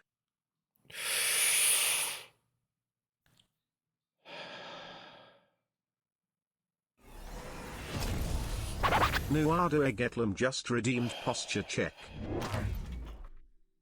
Alright, we're all good. We're all good on the posture now. breathing. Blood Ninja 24 just redeemed breathwork. Ugh.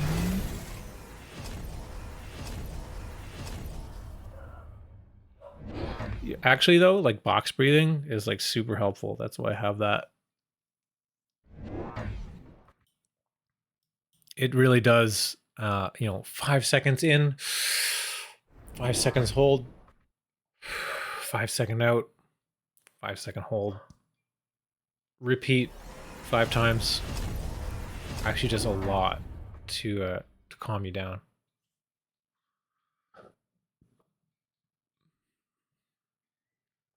Man, that bot pronounced my name quite well. Airgetlam spent hard-earned corgis, and he doesn't even get his posture check. I did posture check, dude.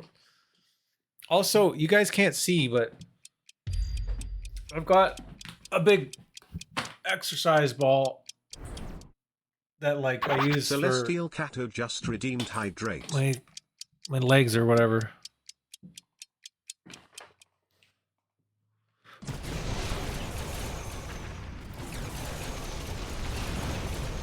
Production value.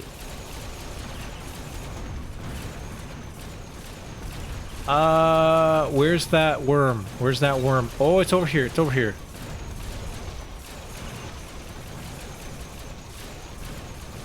This is looking good, but there is a way to throw. There's a way to throw. Strike. Oh, oh. Tower goes down. Tower goes down. If all the stuff dies, there's only the worm left. There's only the worm left. There's 2 worms, so. Oh, tower! Tower! But the balls. The balls. It goes down. Maybe. Maybe. Maybe. Oh. The one steel ball. The king. The steel balls. Dethroning the king of the worms. Hold fast. I need you to hold fast. Hold fast. I need you to throw. Yes, make odds do a bio break midstream. I've actually got a really good bladder, guys. I don't mean to brag, but...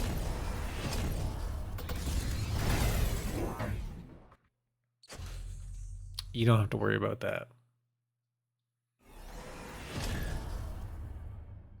Quick screen switch round was tight. Production value through the roof. Worms are dying to steal balls, you need more worms. Well, really, you just need... wait, where did it... wait, what? You put it on the wasp? Sell the worm, put it on the wasp? And we got ground, elite, range. Are you gonna mobile beacon this wasp? If you could split the wasp, like grab half of it, send it way back here. Or back here even, grab this half, send it over. Then you won't get borked. Oh gosh.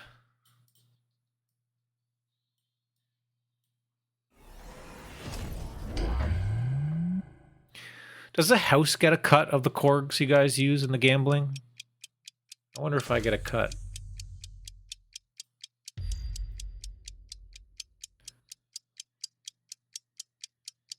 I wish I could use corgs to pay for my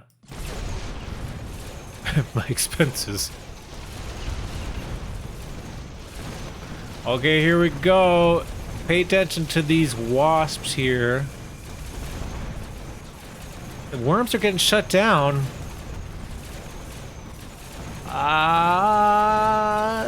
Mustangs. Tower goes down. Uh-oh. Oh no. Well, again though, it's like the last unit dying, so it's not super bad. But HoldFast is getting counted here. Orbital Javelin. Javelin's kind of scary when you got Dominion Core. Wait, HoldFast did vote LMAO. Wait, did he actually try to take our corks? I should, if you guys have ideas for stuff to add to that, I'm all ears, you know? We could add some stuff. Recommend a game or play 2v2 or make... I think I have one for like some double hydrate. No. Like a Bork recommendation where you can change things, like give me requirements while I'm playing a game, for example. I think that's one. That's a pretty smart switch, though. Put the core on a big single target, make the opponent have a mouthful of balls, and then move on to the wasps. Yes, because we all know a group of balls is known as a mouthful. That is the correct plural terminology for a group of 4 balls. 2 balls, not quite a mouthful, but 4, that's a mouthful. Where'd that Dominion core go? Oh, here we go. It's all the way in the back.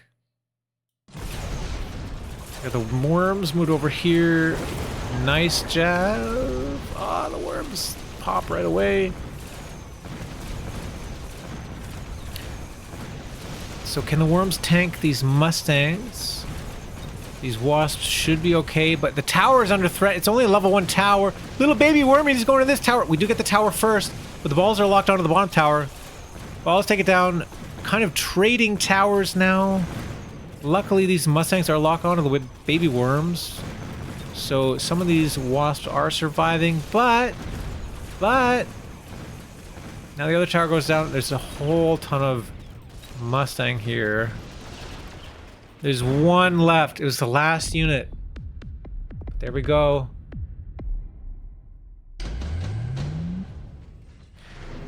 Sack of soccer balls was blocked by Nightbot, by the way.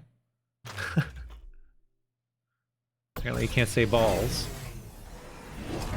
when it implies, or maybe it's actually you can't say soccer.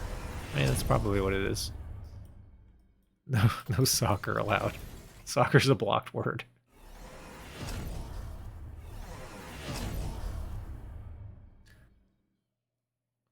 Nothing like blue balling your opponent. It's honestly impressive how the king is always near the last to die. It's true. Yeah, you've done a very good job with the Dominion core. You're making money on this thing. Now we've got a double war factory. These worms are toast, dude. No, there's no way. There's no way. Why do they tech range? Launcher overload 100% of the time wins this. 100%. War factory. Can you fit a war factory here? I guess not. I guess it just doesn't fit. This guy should... Really? 5, 6, 7... No. 3, 4... This definitely fits here. This definitely fits here. Zoom out! Production value. There we go. Okay. We don't...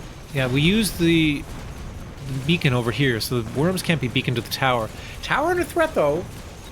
Wasp level 3 has all the techs. We've even got high explosive ammo. Actually, that's a fantastic pickup. That's a great way to deal with these mustangs. It's kind of an underutilized technology, but it does make the wasps do well against all those mustangs. See this tower? It's level 3. Oh, no! With the saber, level 5, double taps the tower, kills it instantly. Oh, it's getting real close. You still got some worms. Still got baby worms. Baby worms. A lot of babies. But hold fast, getting down, close to being knocked out here. Down to 245, very close game. Golden Boy still at 640. Any round could take this. Any round. Lot of levels available for these wasps.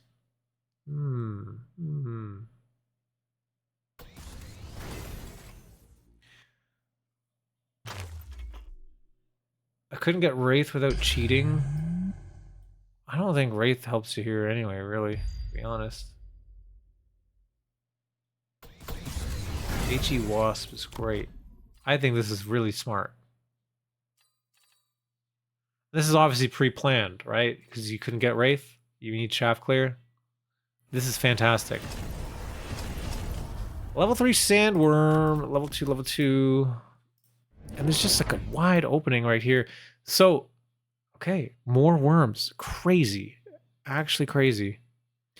Taking the beacon here. Instead of protecting the wasp, now we're going right into the tower.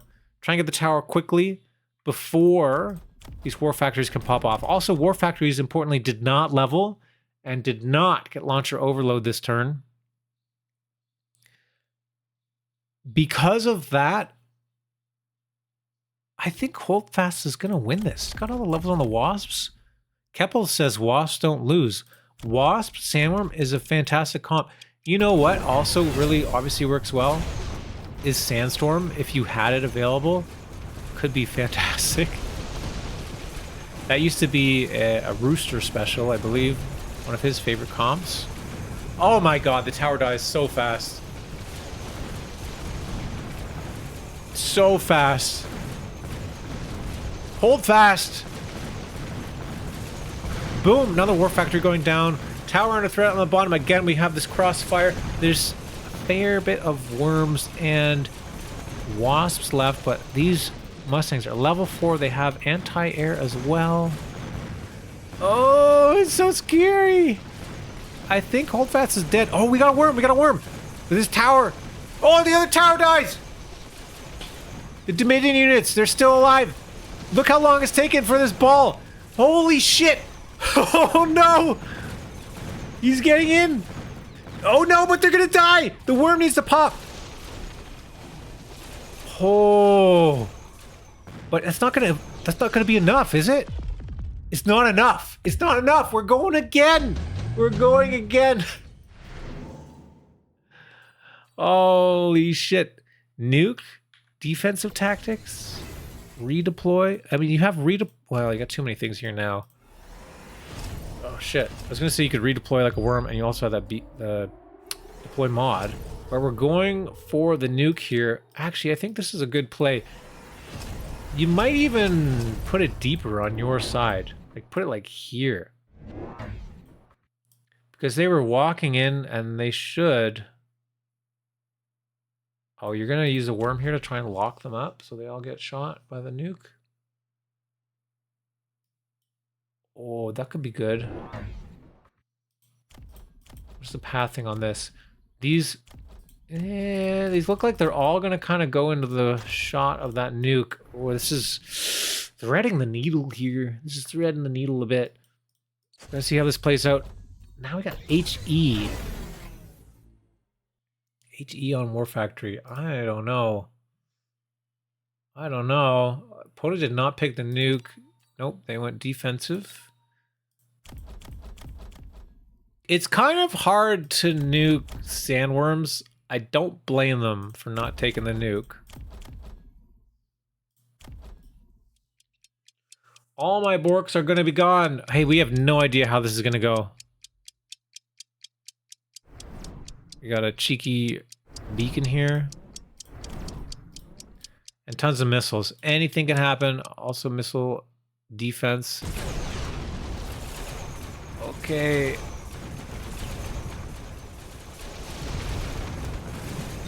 We're gonna slow it down. This guy's still alive. He's holding on. He's keeping all these units locked in place. Right side, the worm gets onto the tower. Tower goes down. Nuke lands. Gets all the crap over there. Right side, we're attacking that war factory now. This other war factory under attack. These sandworms are not dying. Is that enough? What are we at here? Level 5 on this tower. There's no way that's going down. No way. Hold fast. Holding it together. Picking himself up by his bootstraps and taking everyone's corgs. Oh my god, what a game. What a game! That was fantastic.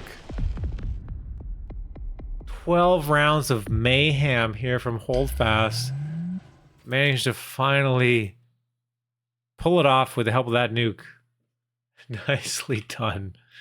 Okay, let's choose outcome.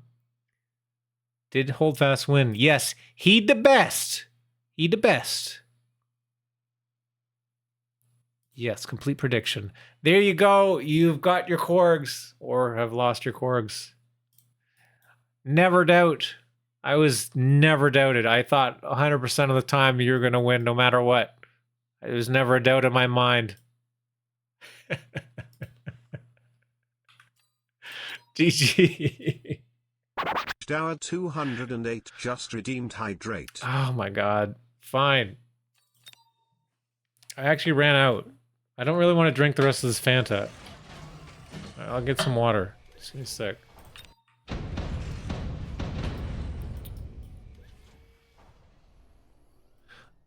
We are DrunkCareBear, so we'll flip that. DrunkCareBear here as speed spec up against Aerial Papa Ronin. I'll be back in 1 sec.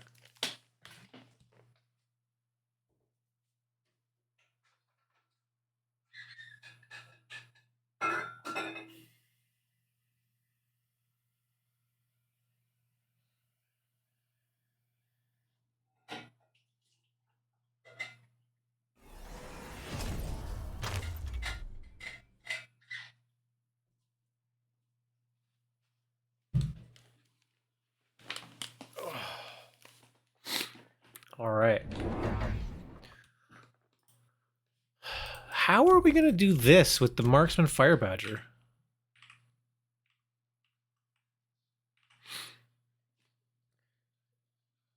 If he had different War Factory techs, he would have lost that heart for sure. But that's not how the game went. It's a knowledge check. War Factory does counter the worm, but you have to have the right techs. DrunkCareBear. My Bork speed build defending against the Gospel 1000 MMR.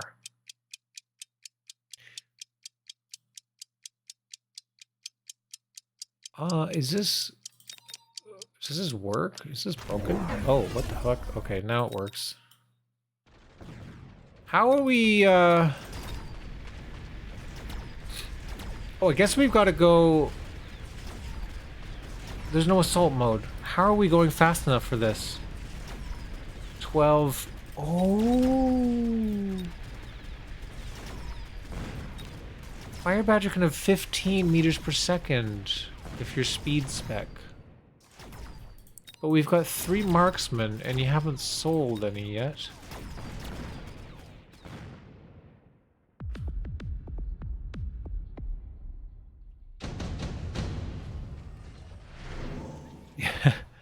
DrunkCareBear, you almost got nightbotted there too by saying Porked Build instead of Borked Build. Apparently that's also a blocked word. As I said, this is a Borked Build. I was around late. Okay, well, that's fine. That's fine.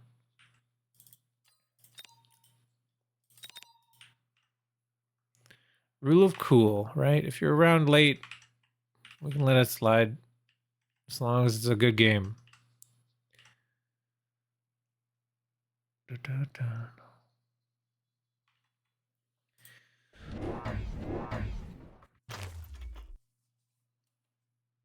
With speed spec and APS, all units become eligible when you click temp speed. APS? Advanced... Whatever it's called. My brain's not working. Advanced speed card.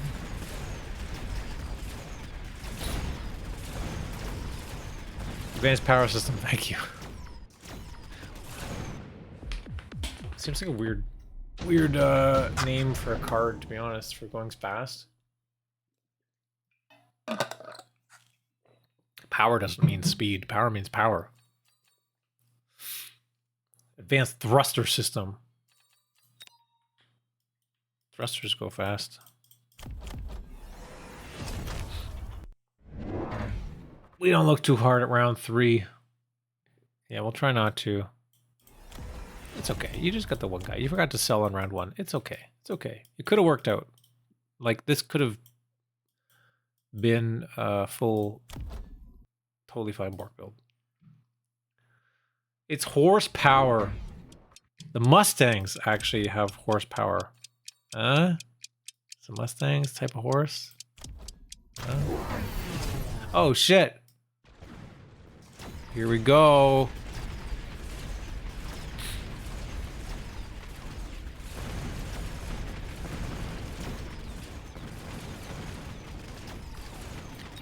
Level 3 Tarantula is fucking terrifying too, though, eh?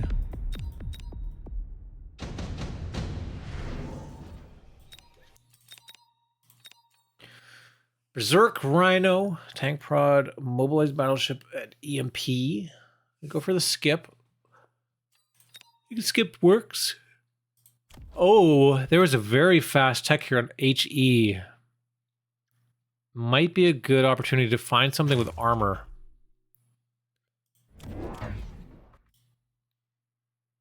Advanced speed card, APS. APS also has Mustang as picture of the card fittingly in that scene. Foreshadowing.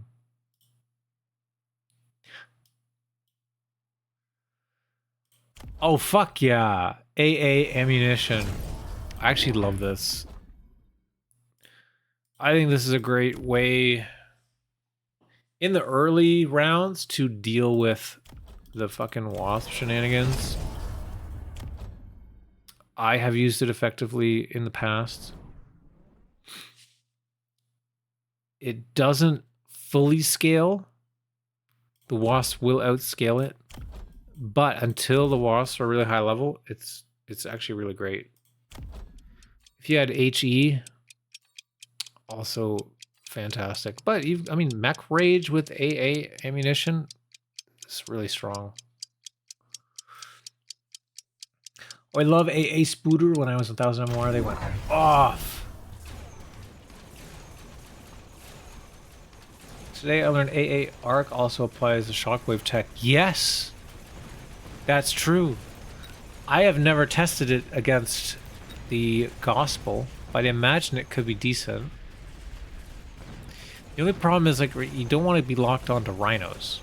Dude, this spider kills so fast. And with the AA now, oh my god, it's just farming the XP from the Phoenix. We might even have a level 4 Tarantula. Most likely.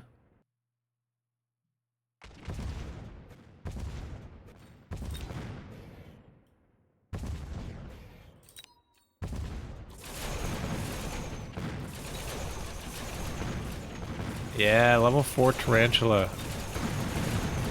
It's just gonna eat all this up. Nom nom nom nom nom. That's a lot of health. Efficient tech could be good, but we've already double teched in here, so doesn't feel as good. Underground, this is wide open. Underground, not even bad to do over here. If you could get a flank going, your stuff is so fast, you could grab that tower real quick, actually. Okay, underground. Yep, yep, yep, yep. Nice. It feels so good, man. I love when you guys, when I make like a prediction of like what I think is like a decent play or what I would maybe think about doing in this circumstance, and then you guys do it. Man, it makes me feel good that my viewers, that you guys are fucking awesome and you know how to play.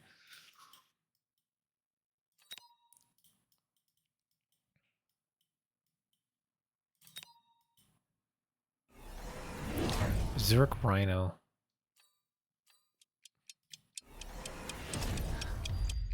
Brutus! What's up, boy? This game got hectic. Okay. Here we go. Okay, so here comes those rhinos with combat involvement, which I learned was nerfed recently. Okay. Oh, yes! Perfect, beautiful timing there. Now we get a level on this tarantula too. Oh, that could not have been better timed. That could not have been better timed. That was perfect. That crawler pack saved you so much damage and got you levels. Oh, what can we do here though? The sledge is the only thing that can be fast enough. You might have to take the rated and sell or the scorpion and sell.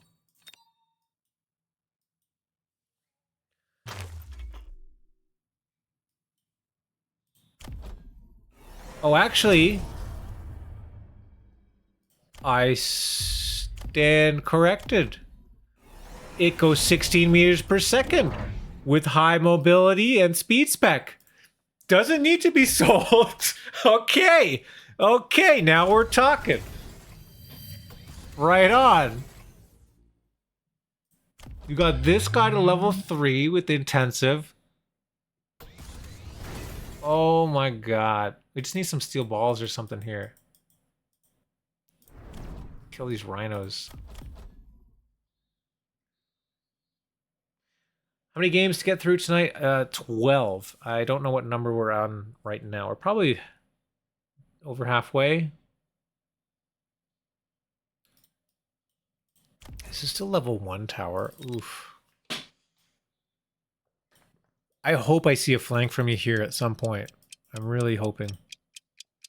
When you can find the time, the money, and the deploys to do it.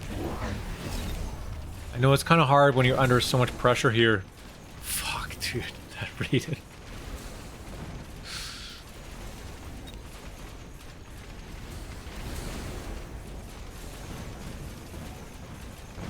And now the other tower. The timing is so good. It's so good. You're absolutely crushing this, dude.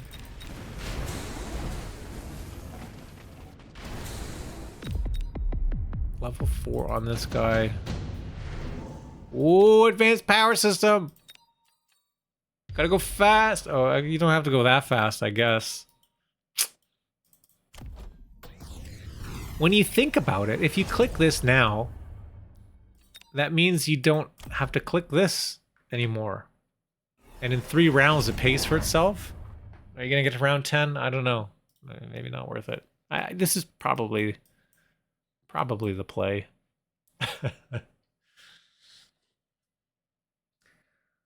Brutus was talking earlier about the best 2v2 team there ever was. Yes.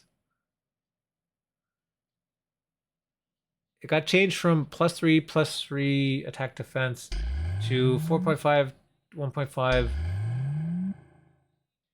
But it got buff nerf and rhino evolvement. Actually, apparently there was another change that it's like no longer multiplicatively increased or something. So it's actually a lot worse. Gotta go fast or I guess it's fine. There's something up with this replay. The other players, I don't know what's going on. We don't get to see their moves until the last second.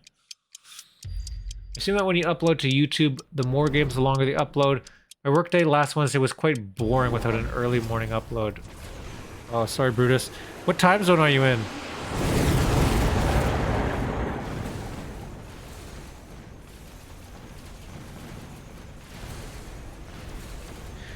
It's been kind of hard to get it in time in the morning on Wednesday. _S_R_17 just followed. Hey, thanks for the follow. Eastern, but I work for a West Coast company. Oh, that's beautiful. You get to sleep in. I'll do my best. It does take a long time, so it depends how late we finish. Sometimes I don't get to downloading and editing and uploading the video again or whatever. And then I have to put in, you know, I have to make the thumbnail. Doesn't take too long, but all these little things add up. And then sometimes like, I kind of like delay my work start a bit on Wednesdays to do it. But sometimes on Wednesday, like when the last few weeks at work have been really, really busy, so I haven't been able to do it early enough. Or stay up late enough to do it on tonight. But we'll see if I can get it to you on time tomorrow.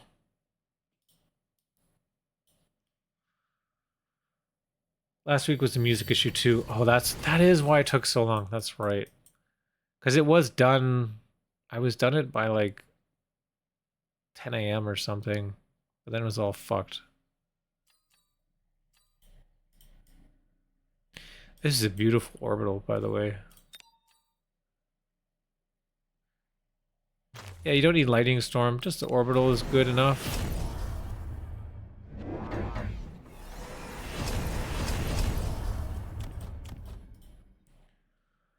Hey, Dachshund, Bork.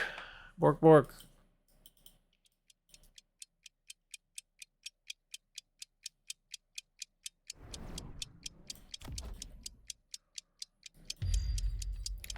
I guess the mechanical division here is pretty good, actually. But the whirlwind...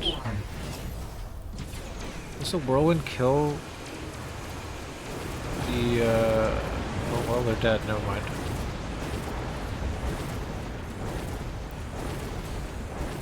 It's just completely annihilated here.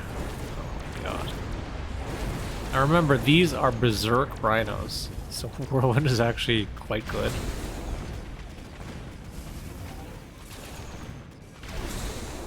A lot of damage on the air, but because of these tower timings, level 5 AA tarantula. That's gonna do it. Yeah, I mean, you committed to the tarantula early, you got them in, you got the levels.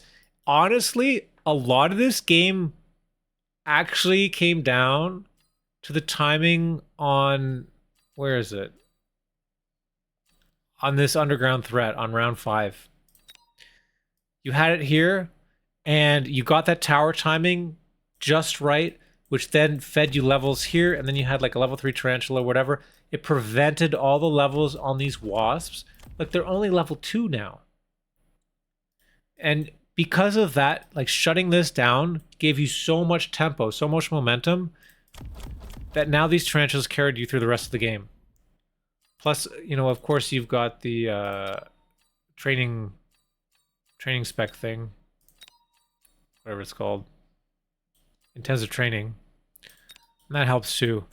So this was well played. Yeah, great game, DrunkCareBear. Awesome. Thanks for submitting that replay. Night. So let's have a look here. 1, 2, 3, 4, 5. We got 5 more. We already did this game. I got some new doggos, says Dachshund. Hey, nice.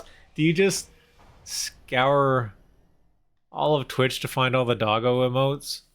That's a cool portal one.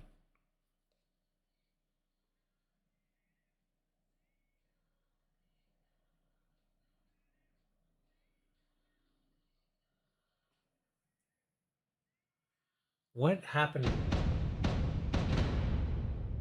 The long dog. Oh, new dog, who dis?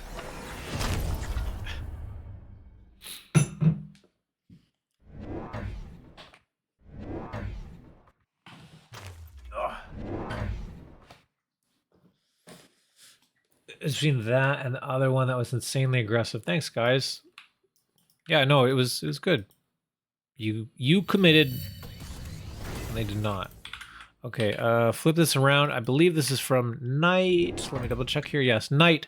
Speed spec with advanced power system. This is about 1600 MMR. Speed spec against training spec. So speed spec arc light is 10 plus 3 from high mobility is 13. That's not enough. So if the advanced power system comes out before round 3, then you get to keep the arc lights though, because they'll be moving 16.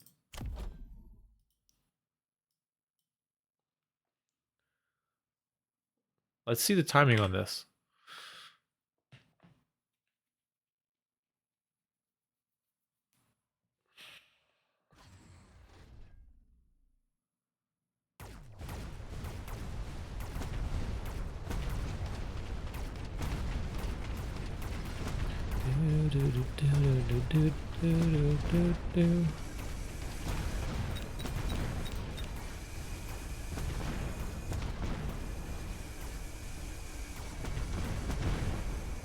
Come on, steal the ball. Oh, he gets it right before he dies. This guy's not going to survive. It's bad selling my units round 1. Yeah. But you fully committed to the Bork.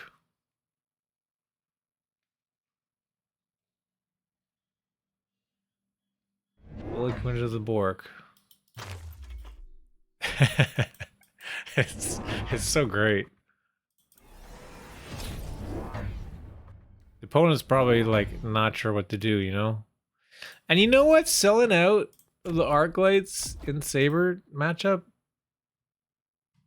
it's not bad, man. I don't think it's that bad. I think in the long run, it kind of helps you. You don't want these arc lights anyway.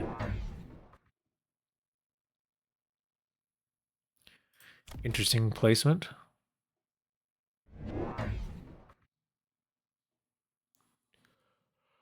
Because this guy's in the way? Ah, excuse me. You could have got, you know, another crawler here or whatever. So next turn you could sell that. It's all good.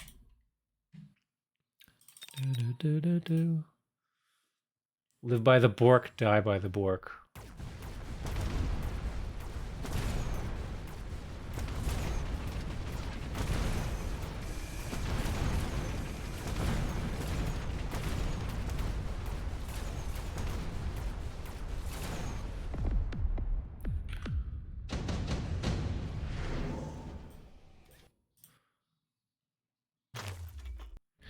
By the way, Dachshund, I saw you've got some world points for Mag 1. Odyssey is ranked 22 and you're ranked 23 in world points. You guys are neck and neck here. I will add that link here in case you don't know where it is, because it's very hard to find.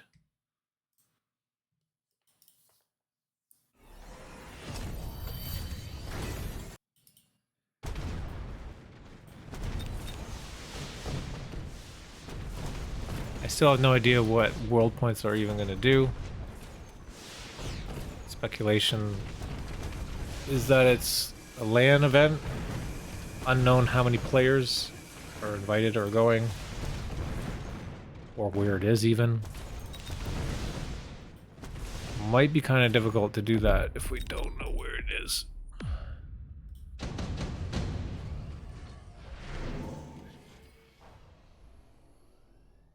But my brother, honestly, he was talking to me. He's like, well, I guess I gotta crack down and really focus on the Mag 1 stuff because he's got world points and he's got a chance. For whatever it is gonna be. Top whatever, get invited to a thingy. Exactly. I'd be sure it will be a dog-friendly venue. Of course, it must be.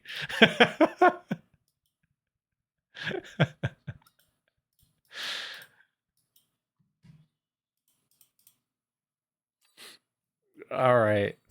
We got Cinder Rage, Phantom Ray. This seems to be a popular pickup. Ground targeting. Oh, excuse me.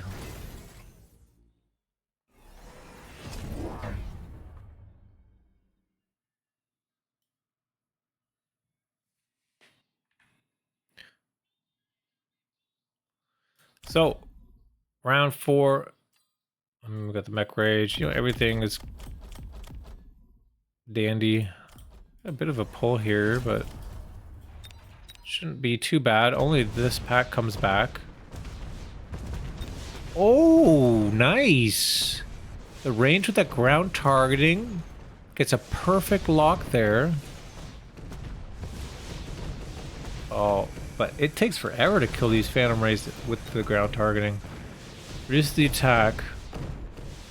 And yeah. But does manage to clear it up.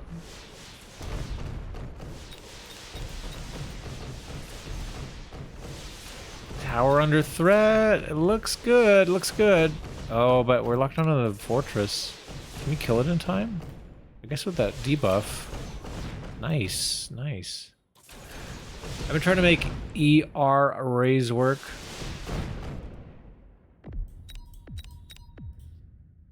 ER arrays are actually pretty good. It's the ground targeting I'm not sure about. But I know you guys like it, so it's all good.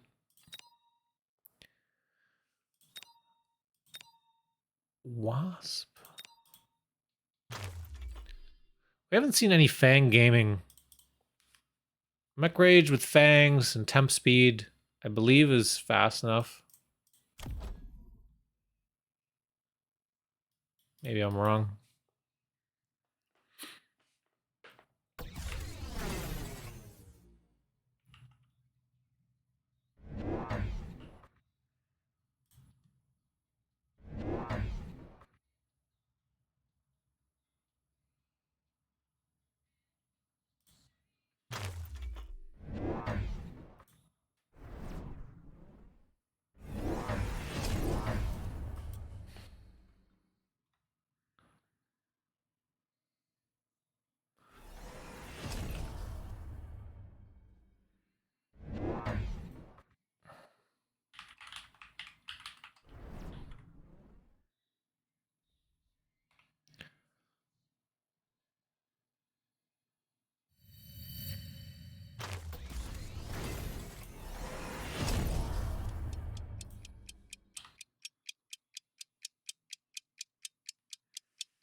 Here we go, level 3 Wasp.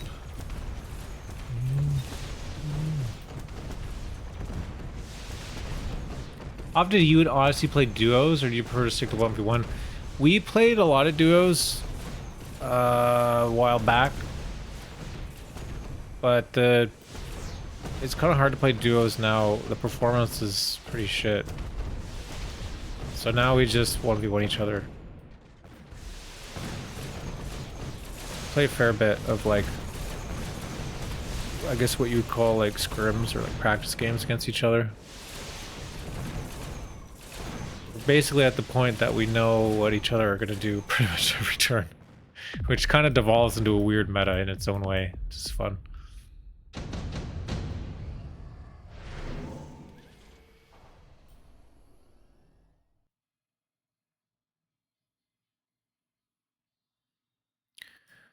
Recently, he's been beating me a lot more than I've been beating him. So I need to figure something out.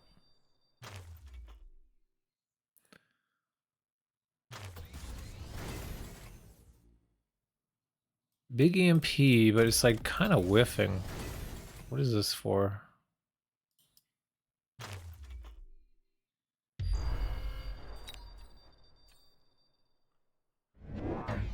What did we get? Advanced targeting? Okay. So they've, oh, excuse me, 165 meters then on these phantom rays? That's not even including range enhancement. We could get to over 200. It's crazy. 205. Odyssey OP. Yeah, he's pretty damn good.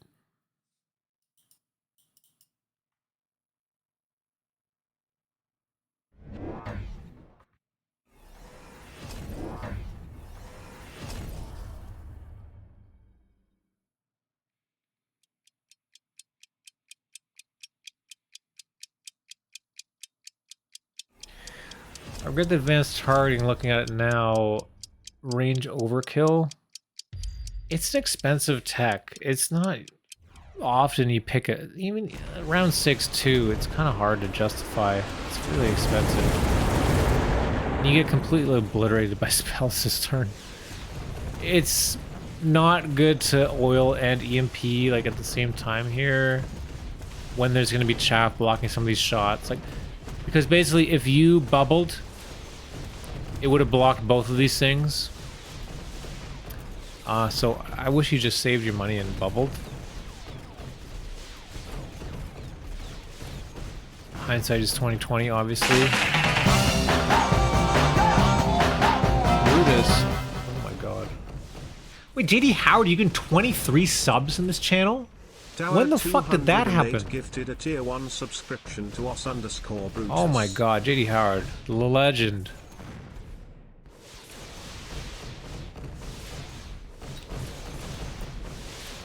Wow. That's a lot of gifties. JD Howard is supporting the whole community with his wallet. Thank you, much appreciated. No more ads. It's honestly like such a huge compliment to hear like, oh, I'm gonna give money so I don't have to watch ads, because in a 4-hour broadcast I can't look away for more than a minute. Like, I didn't know it was that entertaining, but it's great. Well, now we've got the barrier for Fortress to get through, but the Phantom Rays have got pretty good levels. They do decent damage now, and underground, nice.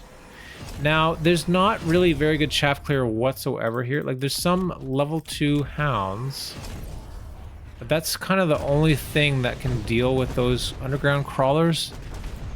The Mustangs don't do enough. So, holy shit, the left side just gets obliterated with the charge shot, or sorry, burst mode. That's how we're gonna get through these bubbles. That's how we're gonna get through these fortresses. Burst mode. Look at that. Just melts. Absolutely disgusting. Also, you know, preemptively checking, like, okay, if there was missile interceptor, like, you could have taken a lot of damage. So you've preemptively done the burst mode, so you don't get missile intercepted. Engineers get paid too much. He gets them out nearly every episode. He's the boss. Respect and appreciated, JD Howard. A little overkill on that tower there. Love a ray game. Let's go, Knight! You know, we haven't talked much about what we're going to be doing next week for Borked Build. We talked a bit in the Discord. I haven't talked about it on the stream yet. We've been talking about trying to do something with spawning units. And we can't quite figure out exactly how to make it fun and not too difficult or too complicated. The rules that I have right now, I think, are decent, but they're kind of complicated. There's a lot of rules. So to read them out loud here for the stream, the thought so far is, for spawning units, you may only build units that can spawn other units. Okay? And then the first tech on those units has to be a spawning tech. If there's no spawning tech on a unit, then obviously you cannot tech the unit. Unit drops and the starting units, they're not included in purchasing units, right? Those are free. It's not you purchasing a unit, so therefore it's totally fine to use drops.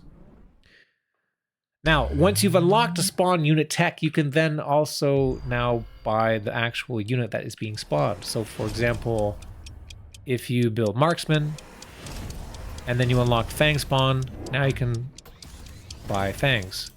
Or if you have fortress, you have fang spawn on fortress. Once you unlock that, then you can build the fangs. It also works for items. So for example, if you had a melter or a giant of some kind, and you had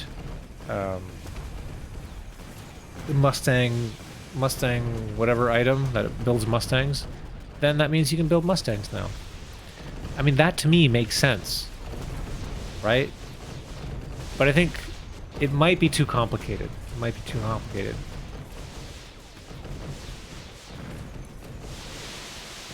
There's a lot of units that spawn other units, so I thought it would be pretty cool. And there's like, I don't know.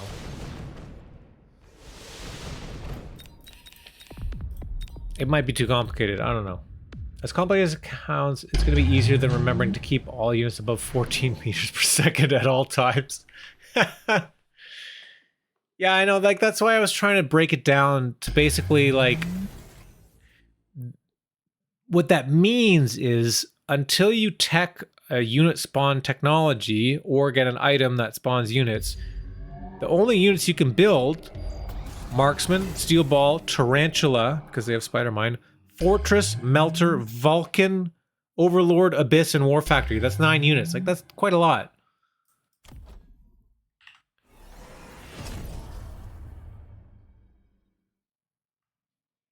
We could also just make it that you cannot build anything except for those units.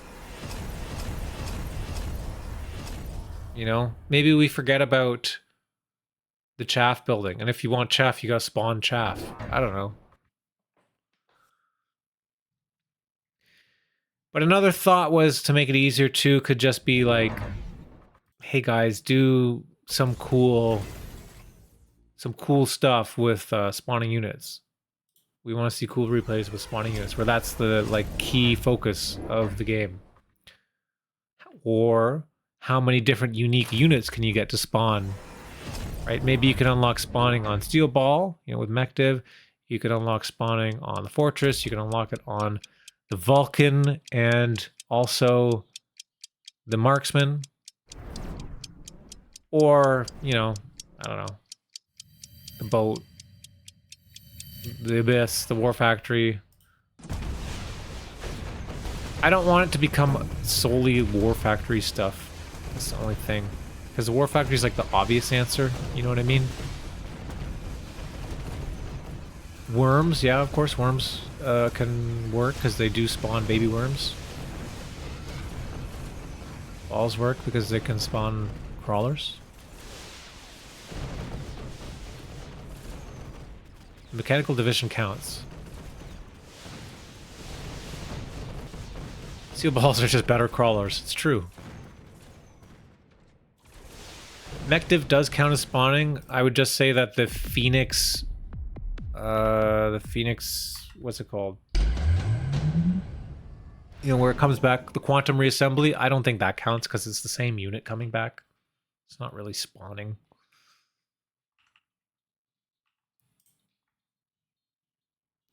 I don't know, what do you think? Is that too complicated? Does it sound fun? Or do we want to try to make it simpler? Replicate doesn't replicate count? Shit, I guess you're right. I guess replicate does count. Replicate does make new units.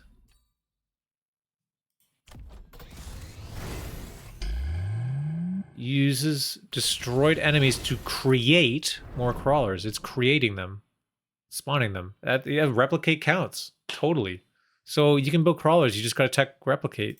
I guess. I don't know.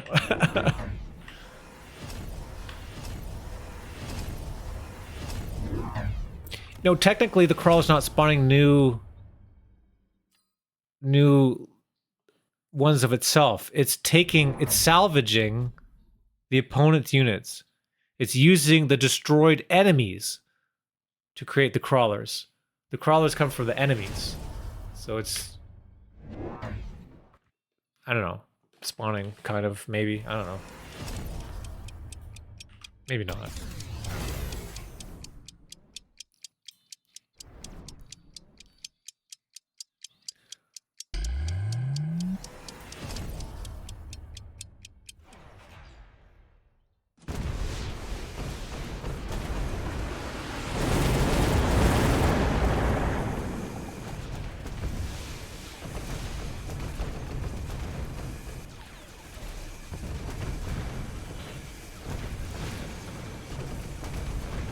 Melting Point spawns crawlers. But I think only a psychopath is willing to go that route. No, I think it's great. I think the melter is the way that you can build crawlers. I guess steel ball is the way you can build crawlers too, but yeah. It's not giving birth. Crawler that makes it. Yeah, I don't know. Replicate crawlers give birth. Fact checked. Can you buy a production item and use it? Yeah. So if you had a production item that produces sledgehammers, then you can buy sledgehammers. If you had a production item that spawns Mustangs, then you can spawn Mustang. That's my thought. Like, to me, it kind of makes sense. I mean, if there's something weird too, like, and you don't know, like, just whatever, it doesn't matter. Like, as long as it's a fun replay, then we have fun with it. I think this is the way that we go. Only buy the mama units until you unlock the birthing technology, which allows you to buy the baby units. Right? And then I guess the items are like, what, artificial insemination? I don't know. Were it like that and it's clear.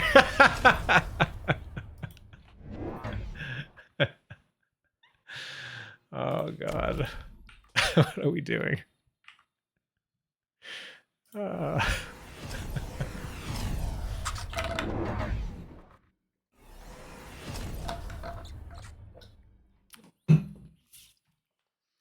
Can I tech the baby units? Yes, you can tech the baby units once you've teched the mama units. Hydrate. Thank you for the hydrate. Spawn before buy, birth before adopt.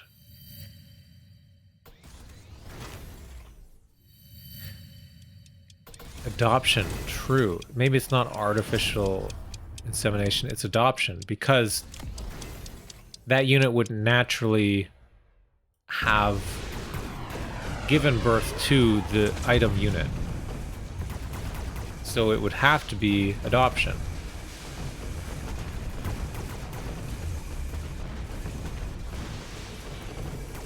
Don't make what you didn't create. We're heavily against adoption here in odds chat. No, stop it. I think adoption is great, actually. I think there's too many humans in the planet, and adoption's a fantastic way to... Ah, whatever.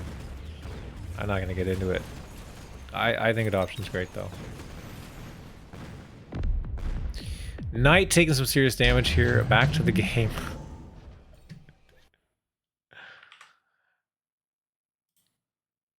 Here, I've got a playlist here for you guys. Someone made a Big Shiny Tunes playlist with a bunch of random Big Shiny Tunes stuff. Hey, no, go back. That's the song I wanted. Brand Van 3000. You guys remember Big Shiny Tunes? It was awesome way back in the day. You guys know what a CD is? I think pretty much everyone in the chat except for Keppels knows what a CD is. Heck of a battle here for Knight. Hacker adopts units, pretty sure it's more like kidnapped. Oh god. Okay, here comes that call down of that Vulcan here. Can't get the tower though, the bubble is there. There's a lot of big Mustangs on the left side. Doing some serious damage. Right side, getting some damage down on those forts. Stormcallers are doing okay. This doesn't look very good. Does it? AA, armor piercing. What? Knight! Oh no! Knight, what happened? Ah, GG. Nice try.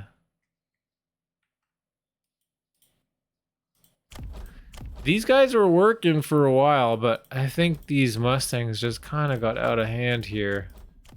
This was the big issue. One Papa Fort protecting all these little baby Mustangs.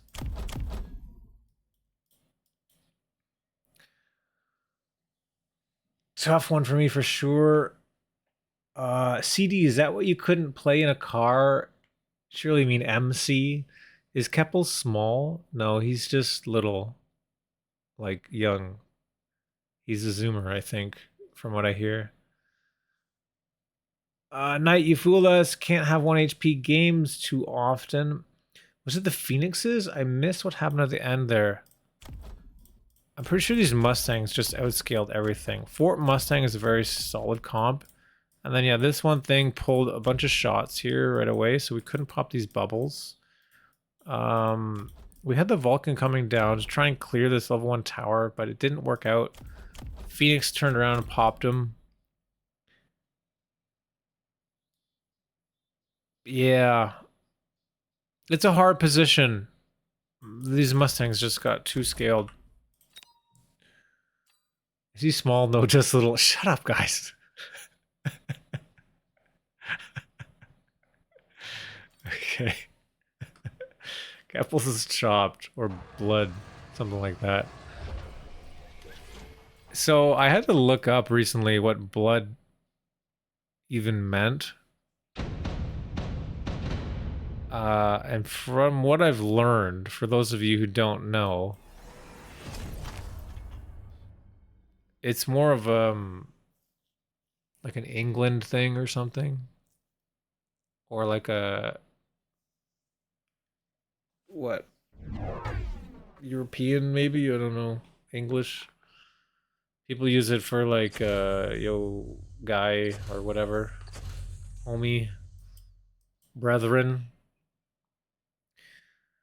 Remember when Oz called a bearded dragon a sand dragon? That was great.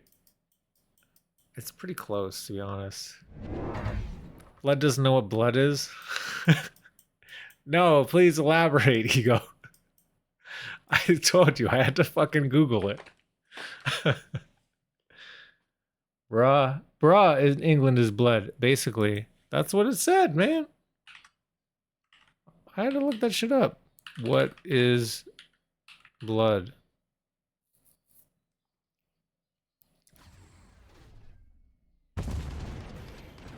Well, that's not right. A Slavic fairy associated with disorientation and evil? No. They're slang for friend or buddy, bro. Yeah, that's what I said.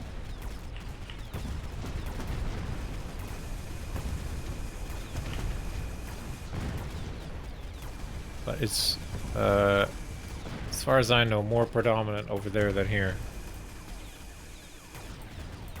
But I'm not there, so I don't know.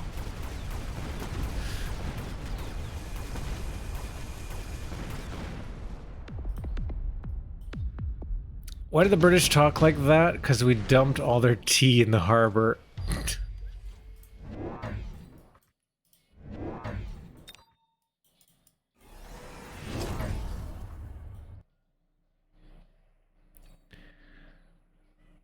Who are we watching here? Sorry. Let me go back to the replays. We've got ChumpChange. Sorry, I'm looking at the wrong player here. Let's swap that around. There we go. So we got ChumpChange, Quicksup, V Thomas Amp. Good drop here for the shield airdrop. Always works a bit better being a steel ball player. Not as good playing against steel ball, since it can melt that shield airdrop fairly quick. But yeah, things are looking good here. We got a quick phantom ray. It's like blood, brother. Like saying bro. Yeah, that's what I said. Bruh. Brethren.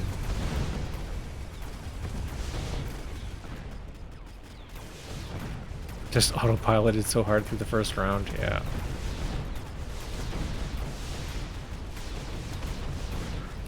Yo, homie.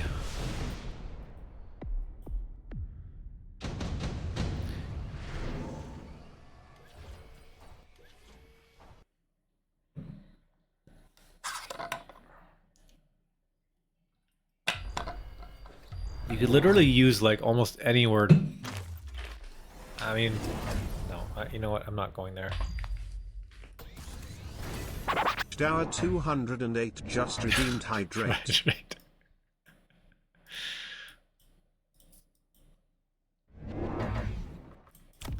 Alright, so here we are, round 3. Alright, not gonna make it through all these, says Brutus. You take care and have a good night. Yes, enjoy. We'll see you later. I'll try and get these up early tomorrow.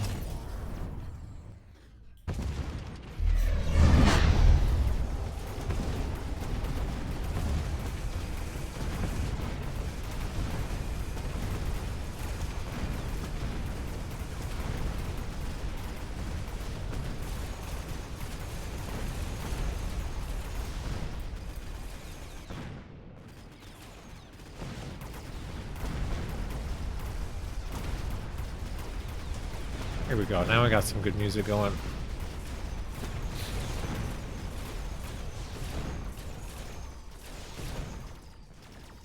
I got 22.5 quarks burning a hole in my pocket. Have you ever tried British food? They got all the spices and still can't use them, right? No, British, they don't understand spice. That's why they had to colonize India, so they could have spicy food.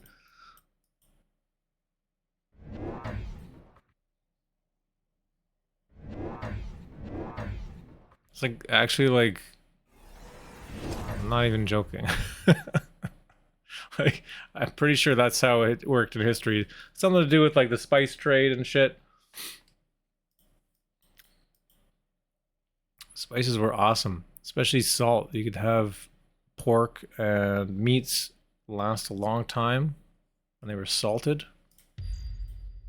It's really important back in the day.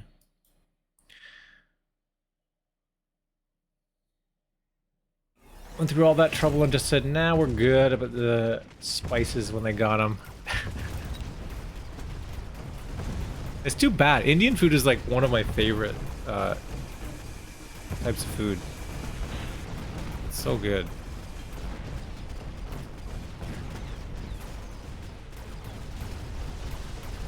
And there's so much like variety too. We got some rhino action happening here. Hell yeah. The taste of their food made them the greatest sailors in the world.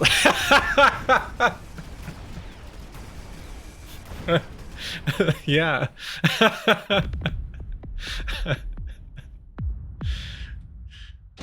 Some of the best Indian food I've ever had was in London. Yeah, for sure. I don't doubt that. Haven't been to India though. I bet you though. No. I would probably rather eat Indian food in London than in India.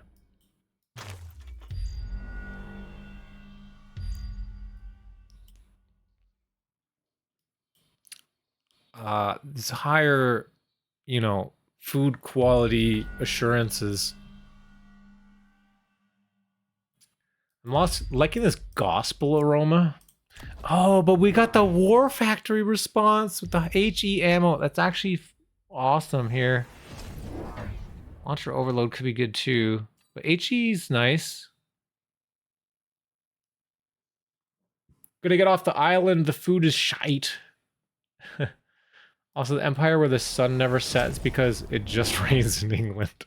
Guys, you guys are just poo-pooing on England.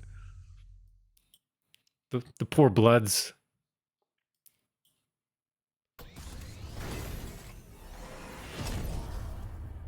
It just sounds like I'm saying bloods like the gang. I don't know. I'm not gonna ever be able to use that correctly, I don't think. Nice job. Just barely got that extra tank there.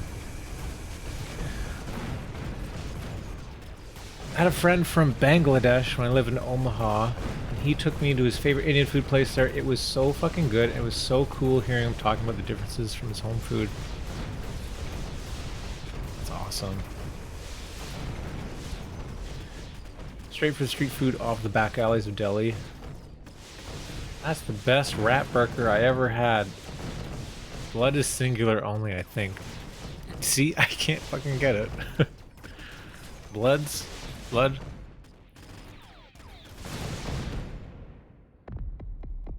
No, we don't want to listen to Sloan.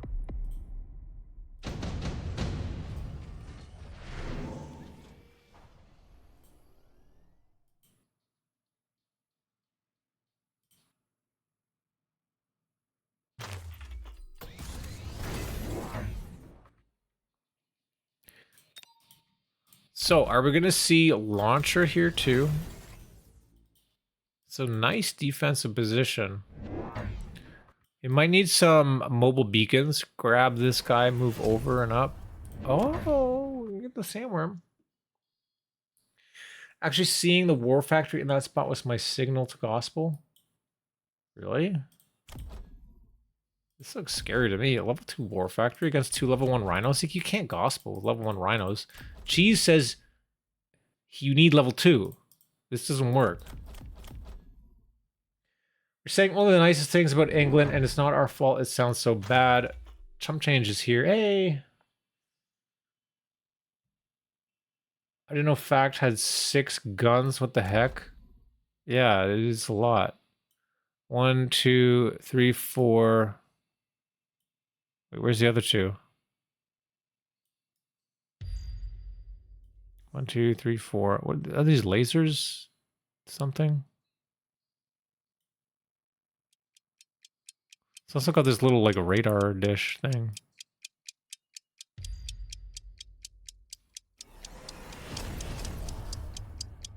Definitely inspired from the StarCraft barracks with, like, the spinning fans and shit. 1, 2, 3, 4. It's only got 4 shots. 4 cannons, not 6. Blood doesn't even know how to gospel. Bro, I know how to gospel. But you need level 2.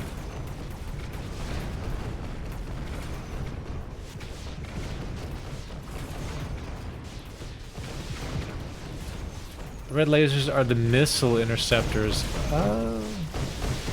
Shouldn't they only activate then when missile interceptor is clicked?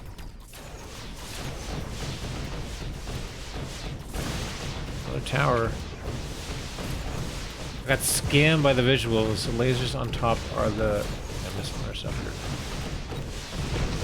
But they look forward. Why are they looking this way? Because they're not active? When they look up? Do they look up when you click missile intercept? Oh man, these Phoenix are farming.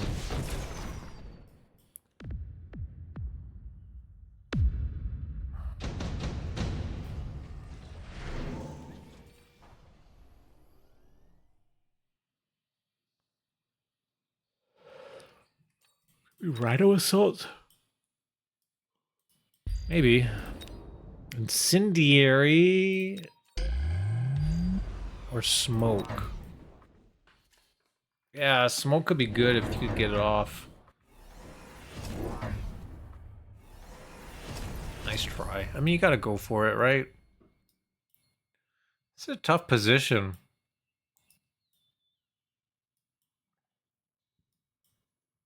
Oh, we're going for the level 1 double tech wasp now.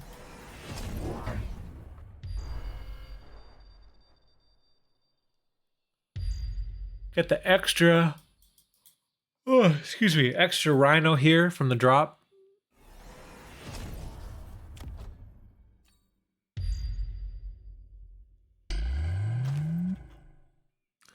I mean, it's gonna take whirlwind armor. Like this, it's going into level 2 war factory. Look at this. It's 10,000 damage a shot. Rhino has 20,000 HP. It dies in 2 shots. And there's 4 fucking cannons. Like, it needs to be level 2.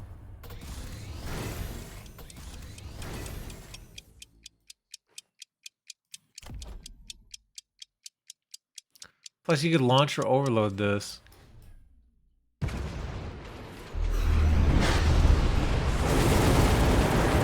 No, it actually took 3 shots.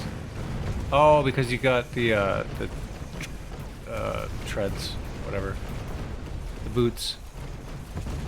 Gives you extra XP as well. Oh, this is scary. All the fangs here too. If you walk through their own fire.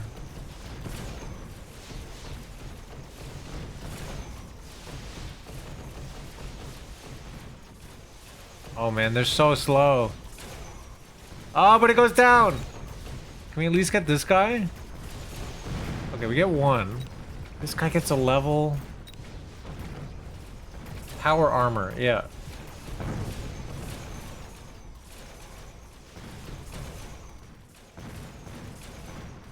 Oh my god, you're still live? Yeah?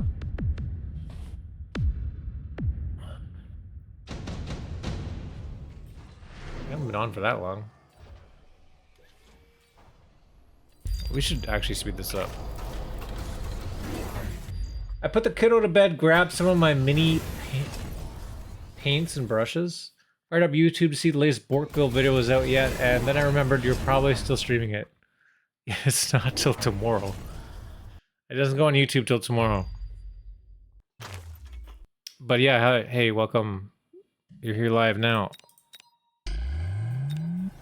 We got a couple replays left. We're getting to the end. We had a lot this week with 12 replays. So, power armor. The shield airdrop does help a bit here. The rhinos, like, they're not doing anything. They're just walking in and dying.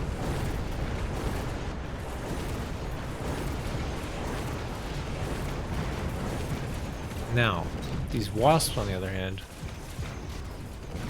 they're doing everything.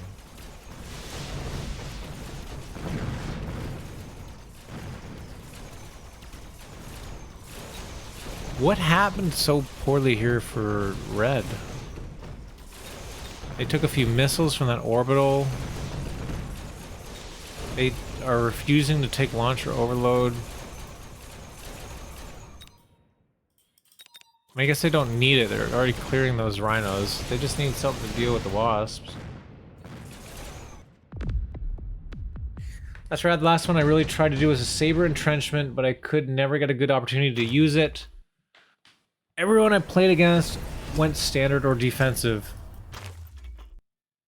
Yeah, you have to be on the line for that one. That one, not every game could go that way. You couldn't really force it.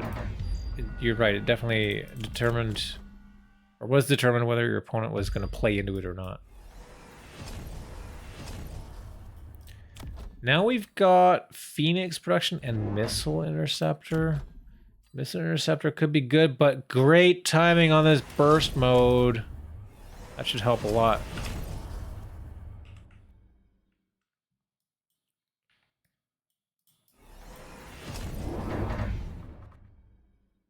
I was on the line. I was on the line. My opponents never were awful. Whoa, triple tech war factory. Phoenix production with wait, what? Energy shield. Should be getting quantum. Quantum with Phoenix production is insanely good. I mean, I guess the energy shield is decent too. But quantum is cheaper. And it still gives you, like, you know, 100% the same amount of HP. What do you think about it?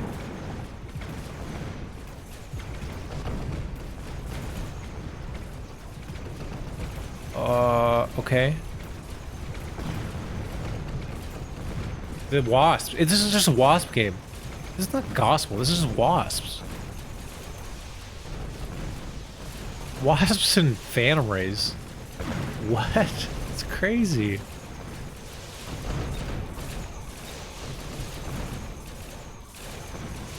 This is level 3. Nice. Nice.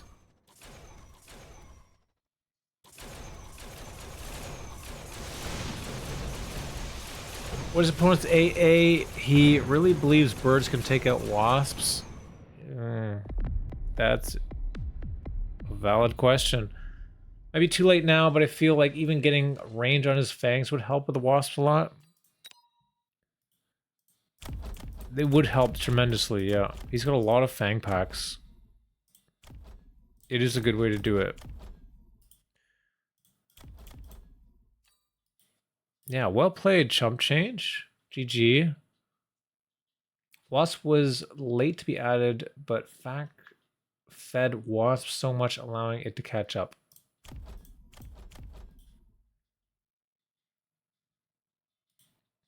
See, I still don't think the rhinos had any impact in this game whatsoever. Other than baiting the war factory, I guess. I don't know. We were borked. We were fast. Super fast, though. So nicely done.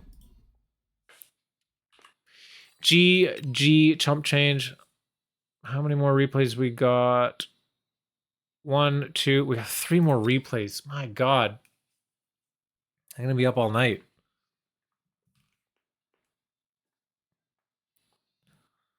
You guys are killing me. Airgetlam. Here we go. Your replay is up.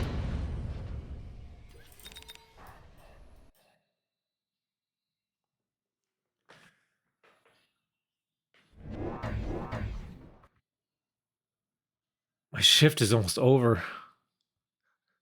Oh,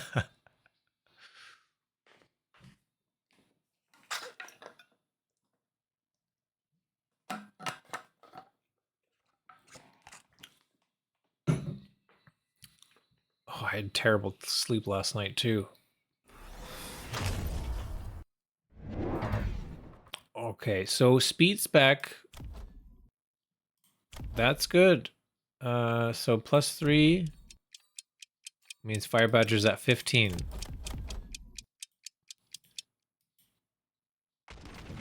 Fangs as well. 9 with Mech Rage goes to 14. And then with Temp Speed, 17. So this is doable. We actually haven't seen anyone go for fangs, so I love this, actually. This music rules. This is big shiny tunes.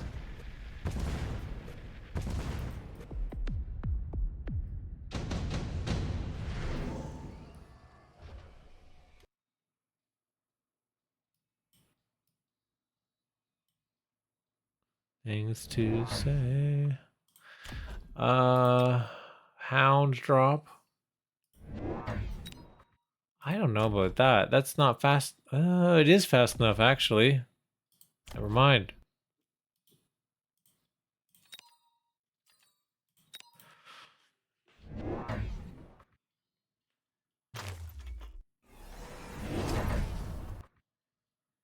Oz and I have to be near the same age because he just rocks my high school soundtrack.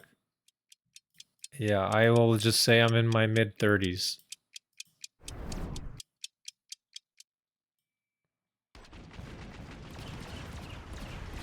A boomer for esports.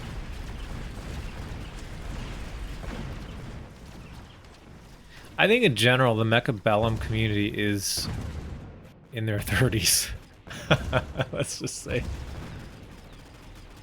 You're a little younger, but not by much.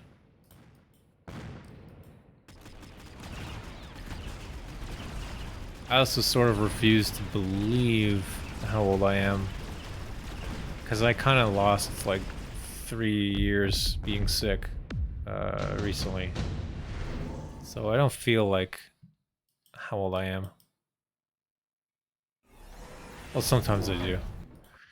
The true test, right, is when you stand up. Oh, if you have to make that sound, oh, like when you get up, or when you sit down, you go, oh, like, then you know you're cooked. You're fucking old. As soon as you start grunting and groaning when you move, it's it. It's over.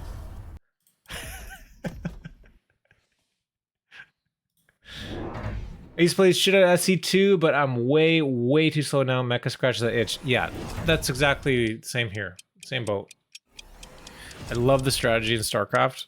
I started at Brood War, played a lot, played competitively in Brood War and StarCraft 2.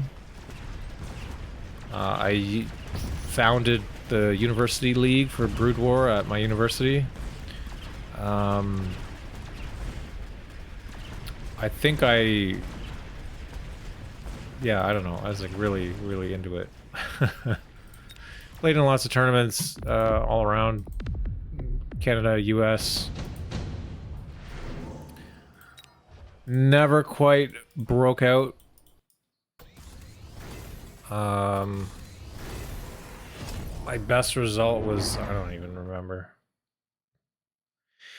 A local tournament in Toronto I came second at. I made some money from that. That was cool. But I spent way more money traveling and doing things for tournaments than I ever made getting back in prizes or anything.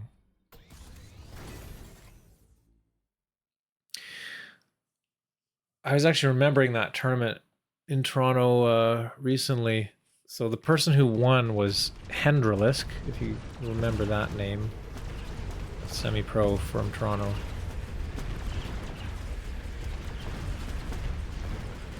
I think we had about 30 people in that tournament. I also came third in another online tournament that Odyssey ended up winning, which is kind of funny. So he came first, I came third. Was it third or fourth? No, I came third. I came third, I think. I'm pretty sure. That was StarCraft 2, both of those. These hackers.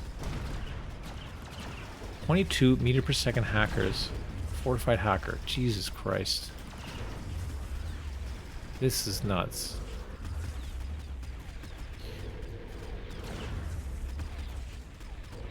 Do you see where we're going?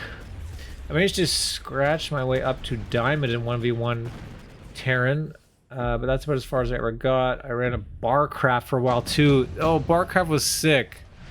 Yeah, we did that here a lot too. We also had like rented movie theaters to watch any of the big tournaments and stuff. It was fun. That was a good time. There were so many people into StarCraft then. It was like the beginnings of like real esports in North America. It was a great time to be around. I was part of a media production company covering esports. It was great.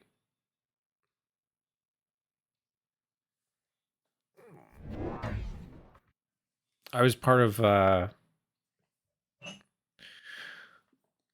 you know, bringing what you see from traditional sports media into esports and sort of like making it professionalized a bit. So like building stories, doing like broadcasting with like the proper interface on the screen, showing like stats and data and who's winning and all the stuff, the like in-game real-time stuff. Before that was ever implemented into StarCraft, you had to do it like custom. All that cool interface stuff. Scene transitions, post-game, pre-game, mid-game interview, or post-game, pre-game interviews, mid-game and whatever, casting. All the stuff you see normal in esports today.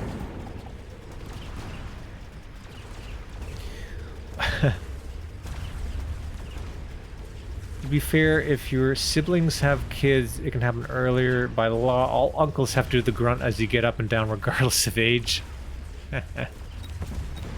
Oh no, the tower! The tower goes down! But we got a level 3 hacker here, man. Like, there's so much HP on this hacker, actually.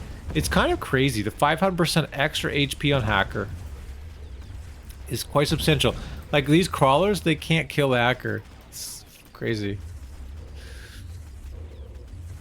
I had a bar right near my house ran by this older Greek dude, and I asked him if I could host it there, and he's like, what the hell is that? But gave me a shot. I ended up filling the bar, and he had to call in extra help last minute to run the kitchen. The very next day, he's messaging me, asking me when we can do the next one. Dude, that's fantastic. Those are awesome stories that you'll remember forever. It was like a pivotal moment, like in 2010 to 2012, right? Or 2010 is when StarCraft 2 came out, so for the next couple of years, like, it was a big moment there. That's also, so I worked with Justin TV before, and then they turned into Twitch TV, so I worked with them for some tournaments too, in that process. League of Legends was picking up then too, shortly afterwards. There's so much momentum. And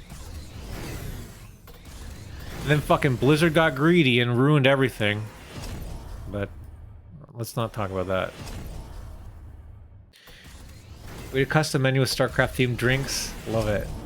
It's really fun. The Jim Raynor was a shot of the cheapest whiskey they had and a Budweiser.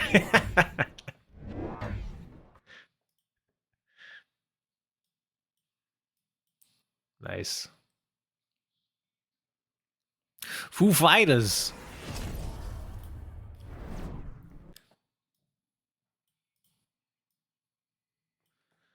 This song is actually... Oh no, this is a Lone Easy Target. I thought it was for all the cows. I was gonna say, we had SiriusCowKing here earlier. It's a different song. Crawler's coming in on the right. Still gotta be careful here. How fast is this Raiden? 19 meters per second. Oh my god. See, we gotta go fast, but all the units are stuck. We gotta get rid of these crawlers. If we can get rid of the crawlers, and the hackers will pop off. Was that grenade that I just saw from Fangs? I think I saw a grenade. Alright, Airgetlam, we got a long way to go here. We do have fang grenades. Hell yeah. So we actually transitioned out of the Fire Badger. I missed that. Oh, excuse me.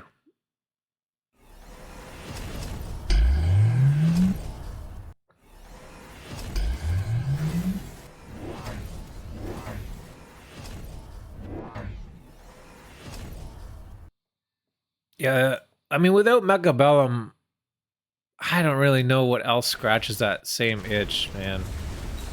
There isn't really anything. Here comes a big nuke. Ah! There we go. There we go. Great. Yeah, like the strategy in mechabellum and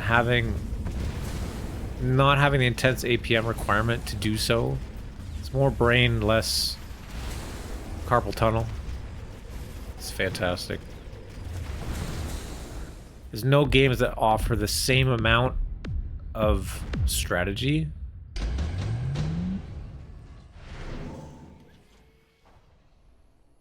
Or not in the same way of thinking either, you know what I mean? Like, sure, there could be like strategy in other games, but it's like, I don't know, it's kind of different when it's like turn-based like this. And you have... So StarCraft is a game of hidden information too, right? There's a fog of war, you can't see everything, you gotta make educated guesses, and you also have to build up your own army and stuff, and do your production and resource management and all that stuff. But the fog of war is like a really important part of it.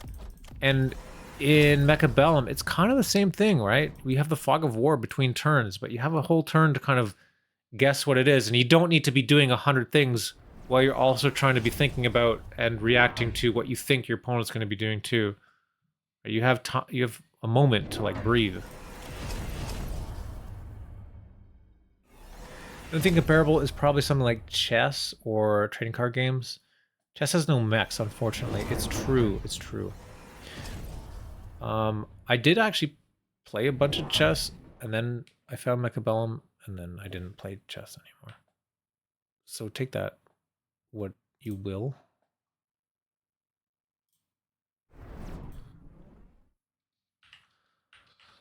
This song is fucked.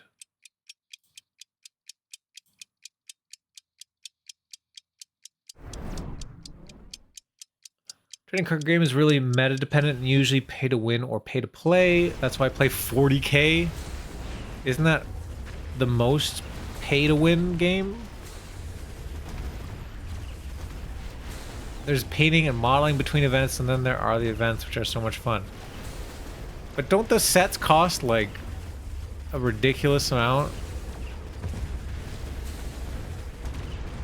Different tech loadouts offering very different strategies, also special in mecha. Yeah, you gotta go into the battle with a strategy in mind too. There's limitations there. Okay, tower goes down. The Sabretooth kills his own tower. This is a really close game.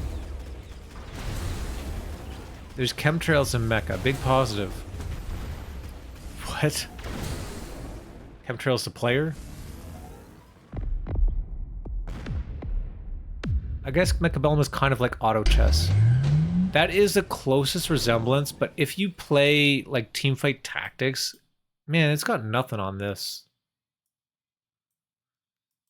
Dota auto chess was decent, but it's not supported anymore. It's like Valve never supports their games.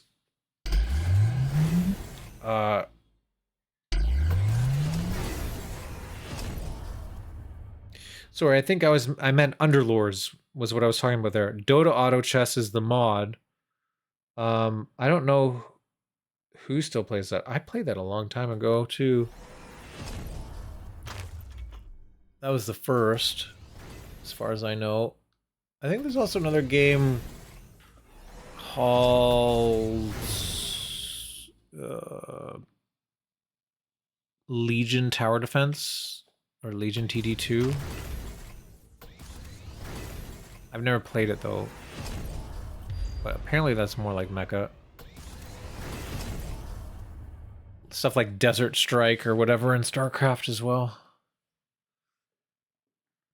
If you want to be top 500 in the world, yeah, you need every single army and so on, but I have 3D printer, which wildly decreases cost. Oh, fuck yeah, dude.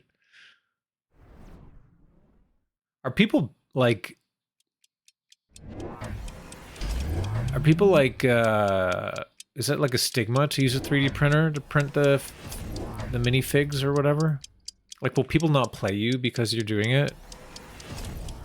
Because apparently in Magic, some people won't play with people that use, like, proxies, or whatever you call them, like where you print your own cards. Which I think is stupid, like, it's a fucking game, just, whatever. It's not like you're inventing a new card or inventing a new piece to the game, you're just doing it more affordably.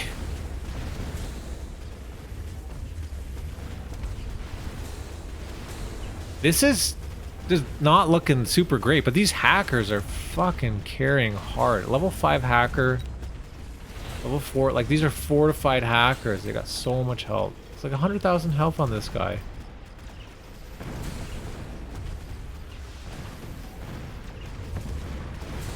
I kept track of a guard army printed for a friend for 200 bucks in resin.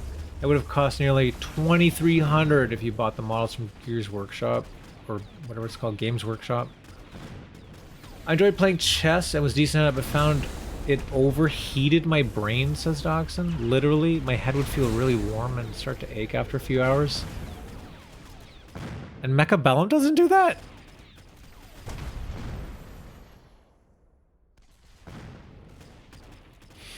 From what I've read too, actually, so chess players do burn similar calories as athletes. It depends on what sport. I don't remember what the study was on what sport, but it is a lot of mental, like, fortitude. Your brain does burn a lot of calories when it is working. It's true.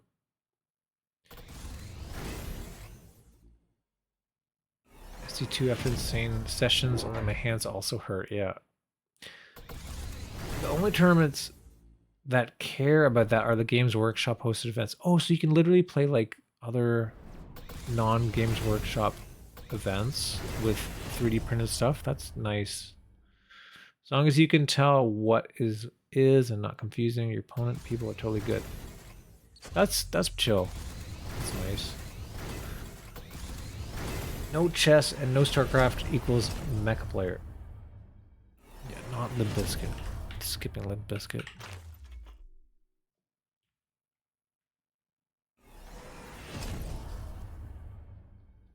Oh, Sugar Ray. Shit, I haven't heard this in a decade and a half. Holy shit, what did I miss with this game? Airgetlam barely holding on. Yeah, 63. We've got advanced targeting, efficient light, fortified hacker, advanced power system. These hackers are zoomy boys, 22 meters per second. So I have not been commentating well enough to do this game justice. This game has been actually incredible. Oh man, but this, well, we got the fangs here that might be able to stop this. Actually, the missile, and that's gonna warp in. It'll be fine, it'll be fine. Now, here we go. Oh, there's too much stuff on the screen.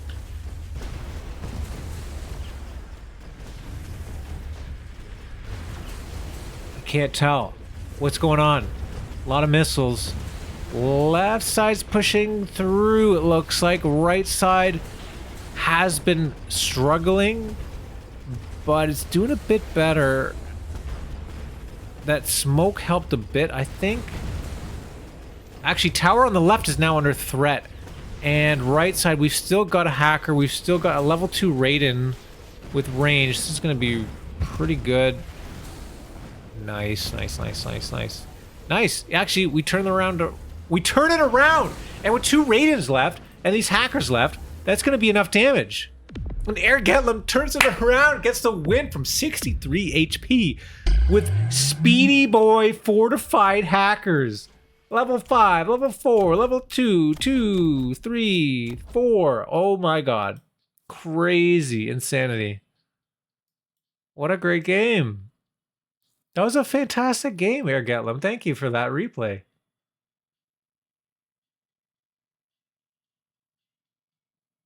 RIP your computer. Yeah, once we get a bit late here with all the underground crawlers and the stormies, it can be a lot. That was a great game. We have 2 more, JDG and Brutus. I got lucky with the cards on round 2 and 3. The missiles lag hard. Alright.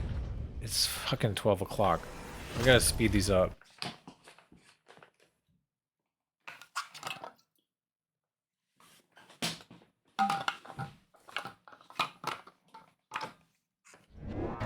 Oh.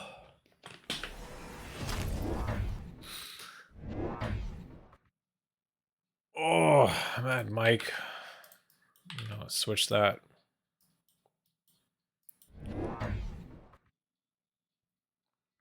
This is gonna be a really long episode of Borked Builds. I'm gonna quick deploy it. I've really got to get going soon.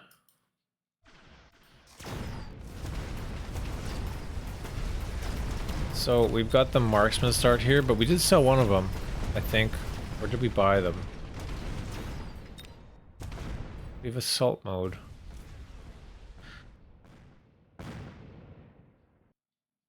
Assault doesn't... oh, it does increase the speed by 3. So technically... where's the speed?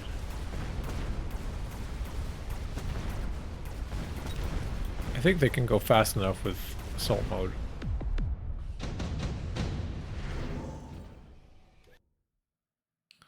Oh, we're selling out of them. Okay. Go for the sledgies with Mech Rage, probably. Next round. This round just building things up. We got Phoenix.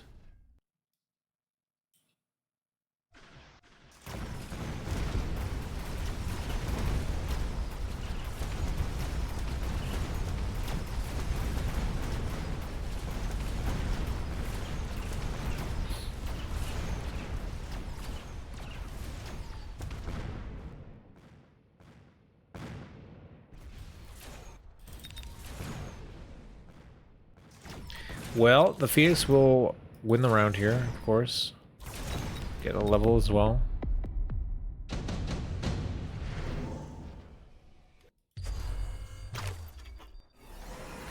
We go round 3, borking it away.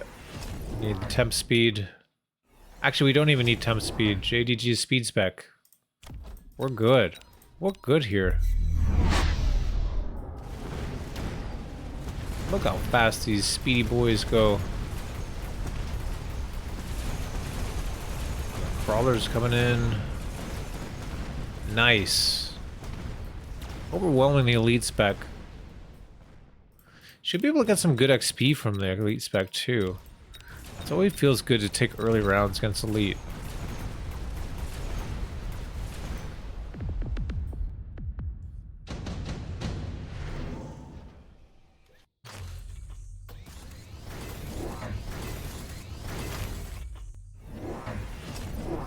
And we're going for it. We're making a line.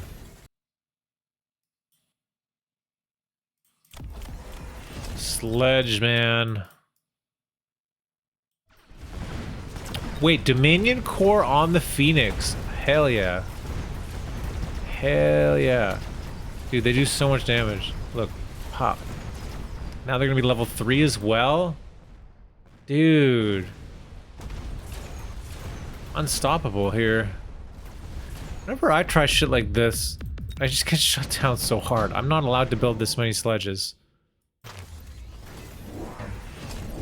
Holy crap, the speed. Just let them chop up that last pack of dudes in that last round.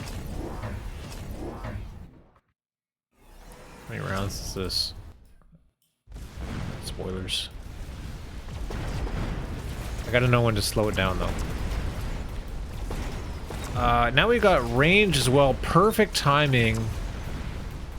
However, the range puts it farther behind.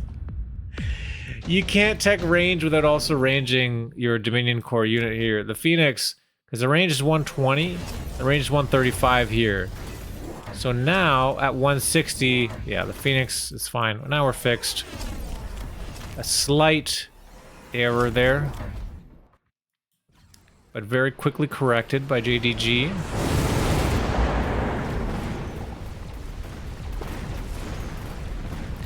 Whoa. Fire on the Stormies? I don't think that's the play. Nice. Tanks on the right side, getting that tower. Are we going to start to see the Rage Cage thrown down? Rage Cage as in getting more and more. Yeah, we got some crawlers there. Shield, great. We could start to see sledges on the sides.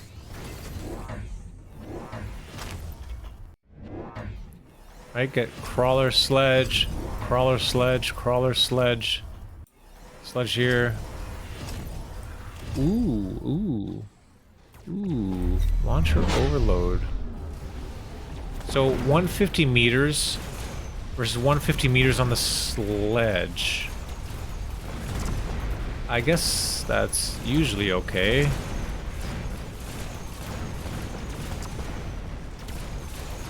Nope, it was not okay. It was not okay. It was not okay. You gonna... They're the same. 135, 135. So they fly over top. So yeah, the aerial spec is always gonna hit it now. I think this was a mistake. Launcher overload.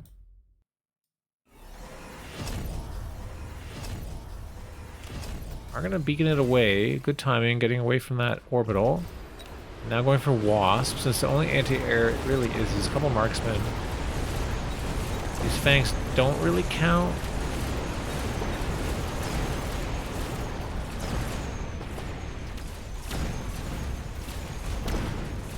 Can we get the tower now? Tower under threat is level 1. I guess that's okay. I know, famous last words, right? Well, because when you think, like, so... On ground units, if you have the same range, like the Fortress and Mustang or whatever, if they have the same range...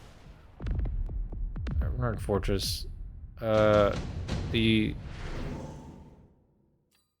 You can get it so that the Scorpions and the Mustangs have the same range, I'm pretty sure. And they kind of like... Yeah, okay, so here we go. So this is... We got range 135, 140. Never mind, I'm stand corrected. Man, I'm always wrong. That's right.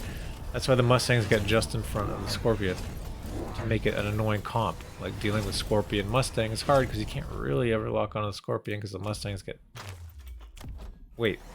150? 155. Yeah, that's right. Fuck. Hitting temp speed throwing me off. 150, 150. The Arclight Mustang is the same. There's not a lot of chaff here. Which is good for the sledges, I guess.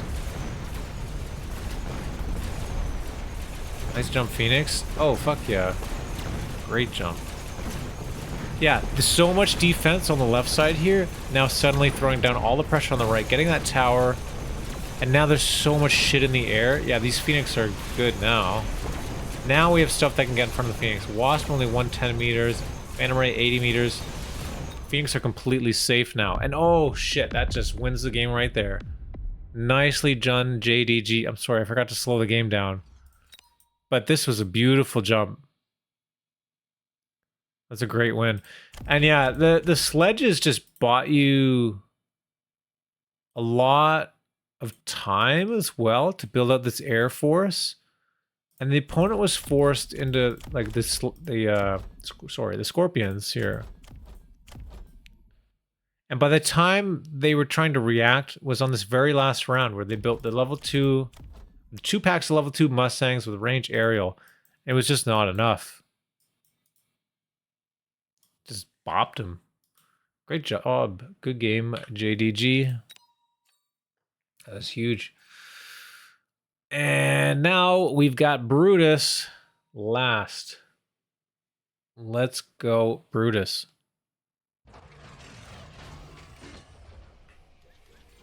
This is our last game of the night. No speed here. So we'll see how we go. Marksman spec. Okay. Could be help give us some cash influx early on. To get all the techs that we need to go fast.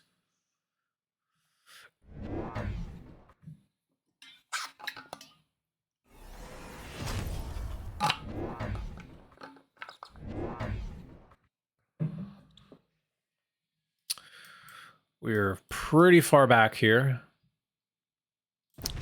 Double pack of crawlers? Wait, what? What is happening?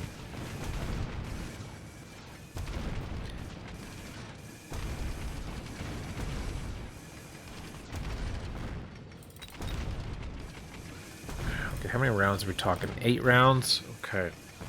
We can do this. We can do this! Let's go, Brutus! Yep, perfect. Sell out of that. We can get the... What the... What am I watching? What is this? What is this? What is this?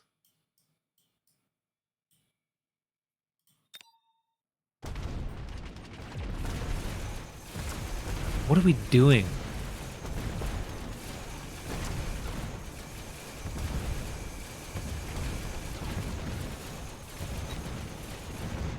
Oh man, if we had a tower timing there, this fucking little Chungus would kill everything. That's so funny.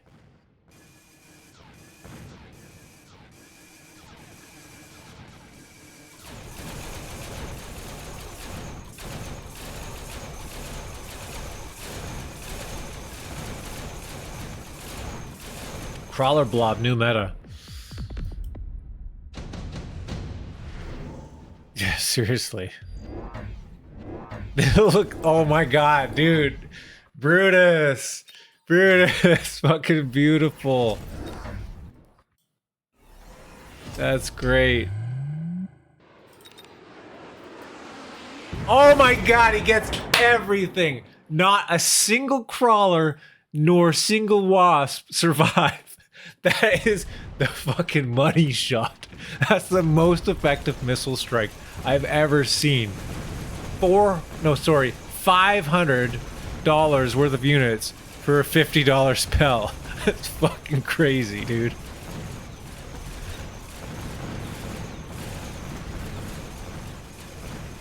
Was one of them leveled? Might have been even more than 500. I didn't see if there was a level. Yeah, so 550. One of the crawlers was level 2. Oh god. Hey, here we go. Waspy boy. Got the crowd spec now. I don't understand this at all.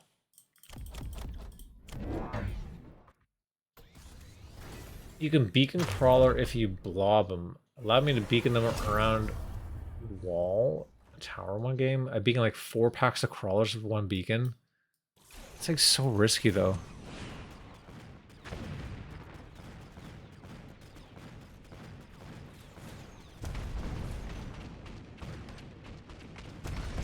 Or do you mean if you put a crawler here or something and then beaconed? If you put a crawler here and then beaconed your crawler all the way down and then over or something to buy time? Usually it works better if it's like up front and you go back. Most effective missile strike I've ever seen caught spider mines right as they spawn next to a tower. Instant tower kill. What? Oh. That can happen? And it hits the mines and the mines explode and kill the tower. Oh my god. So like right at the round start, the tower dies. Huh. By the way, another missile here. Another missile! Oh no, oh, sorry. It wasn't a missile. Corrected. It's a wasp form.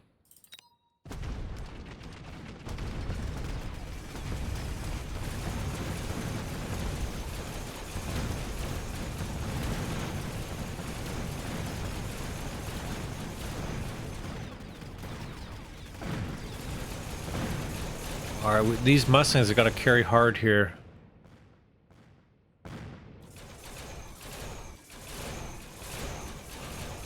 Oh.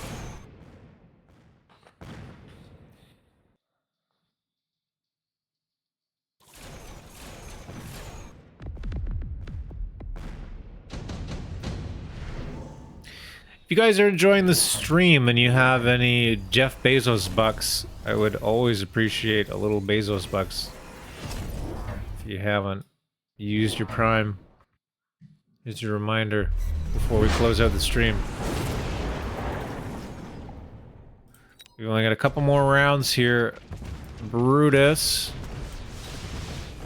Area spec, great. She's gonna shut that down pretty hard. Wraith 2.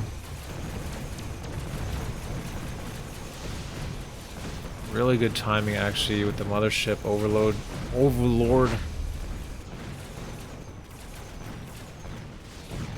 I headbutt where that was the gut shot last round. There's a Vulcan, but it worked anyways. Oh god, not this song.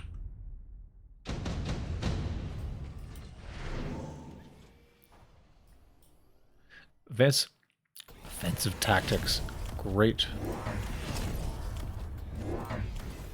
And armor piercing. These Mustangs are killer now. I mean, your opponent's playing so far back, so like you don't have to worry, but like I do still worry a little bit about these 2 towers here. The 2 towers. If you put a crawler here or something, or in front of each tower, like to prevent the Stormcaller cheese.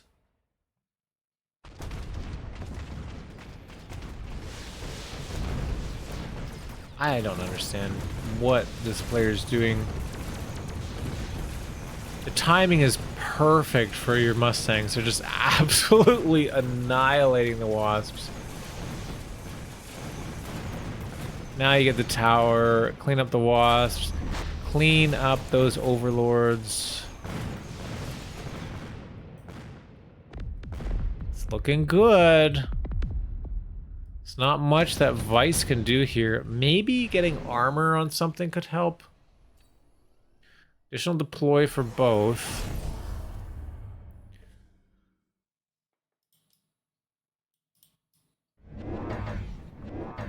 And just more wasps. I think Vice got the memo from Discord, from Keppels. Keppels, who says famously, there's no counter to wasp. And are we going to see a post on Reddit?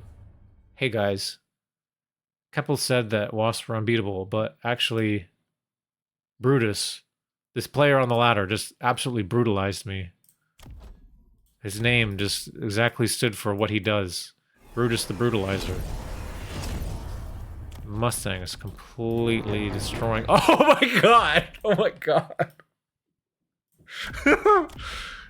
4 level 2 Mustangs with triple tech. This is disgusting. This is disgusting. Come on, Brutus. Look at this sick gospel. Like, what the fuck is this? What am I watching? He's so far back. Like, Vice is so far back. All the units are going to the flank. Like, this... all this is going to the flank. This does not stand a chance. Do we have... we got double advanced offensive text, but we don't have quick TP. Also, efficient giant, but, like... only 2 giants. Oh my god. They're getting wrecked. There's no support.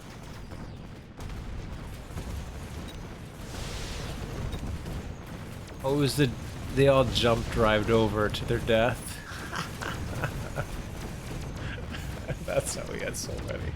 Obviously. Oh my god.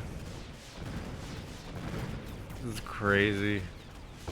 Crazy game, Brutus. Well done. What a great way to end the show today. Something real wacky for sure. You can't just build wasps into these Mustangs. Advanced Offensive Tactic Mustang 2. Didn't quite get that level 2, but I think having 4 packs of level 2 Mustangs in one turn is just disgusting. I would love to know the rationale behind Blood Crawlers Wasps. Blob Crawlers Wasp? Oh, I thought we were talking about blood again. This blood's wasp crawler. I hope the gospel as written by Judas. Yeah, we're missing a key piece of this gospel, I think. If Vice survived another round, it could build some rhinos here. It could work. All the steel balls are on the right. There is technically a way to do that. But with armor piercing, with advanced offensive tactics, like the Mustangs at level 2 will pierce the armor a bit. Wait, do they even? 138. What is the armor? 60? 120? It does pierce a bit, and there is still, flexibility to pick this as well, which can help, because sometimes they get completely locked on rhinos, but like in this case with all the techs, armor piercing and whatever,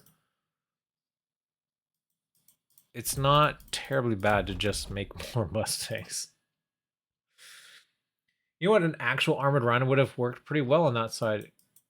Yeah.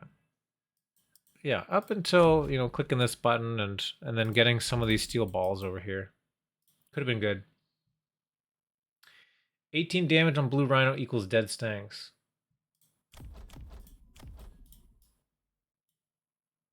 You can copy my homework, but just change it a bit. Wasple. Rush tower with armored rhino, jump wasp to the front. I mean, you could also just build, storm callers here. These are 2 level 1 towers. If you built 2 storm colors here, you don't need the wasp or the rhinos, because you get the towers popped and then the wasps come in while the mustangs don't do any damage. That's the way to do it. Anyways, thank you guys for tuning in today. It's been fun. It was a good broadcast today with a lot of games. We're up pretty late here. So if you enjoyed the show, if you enjoyed the stream, if you enjoyed the YouTube, you know, like, comment, subscribe, all that stuff. And, you know, tune in next time. Also, check out, this will be up on YouTube tomorrow, and I'll also be putting the Borked Build challenge for next week, which will be for spawning units. So that'll be fun. Yeah. All right. Thanks again, guys, and I'll see you next time.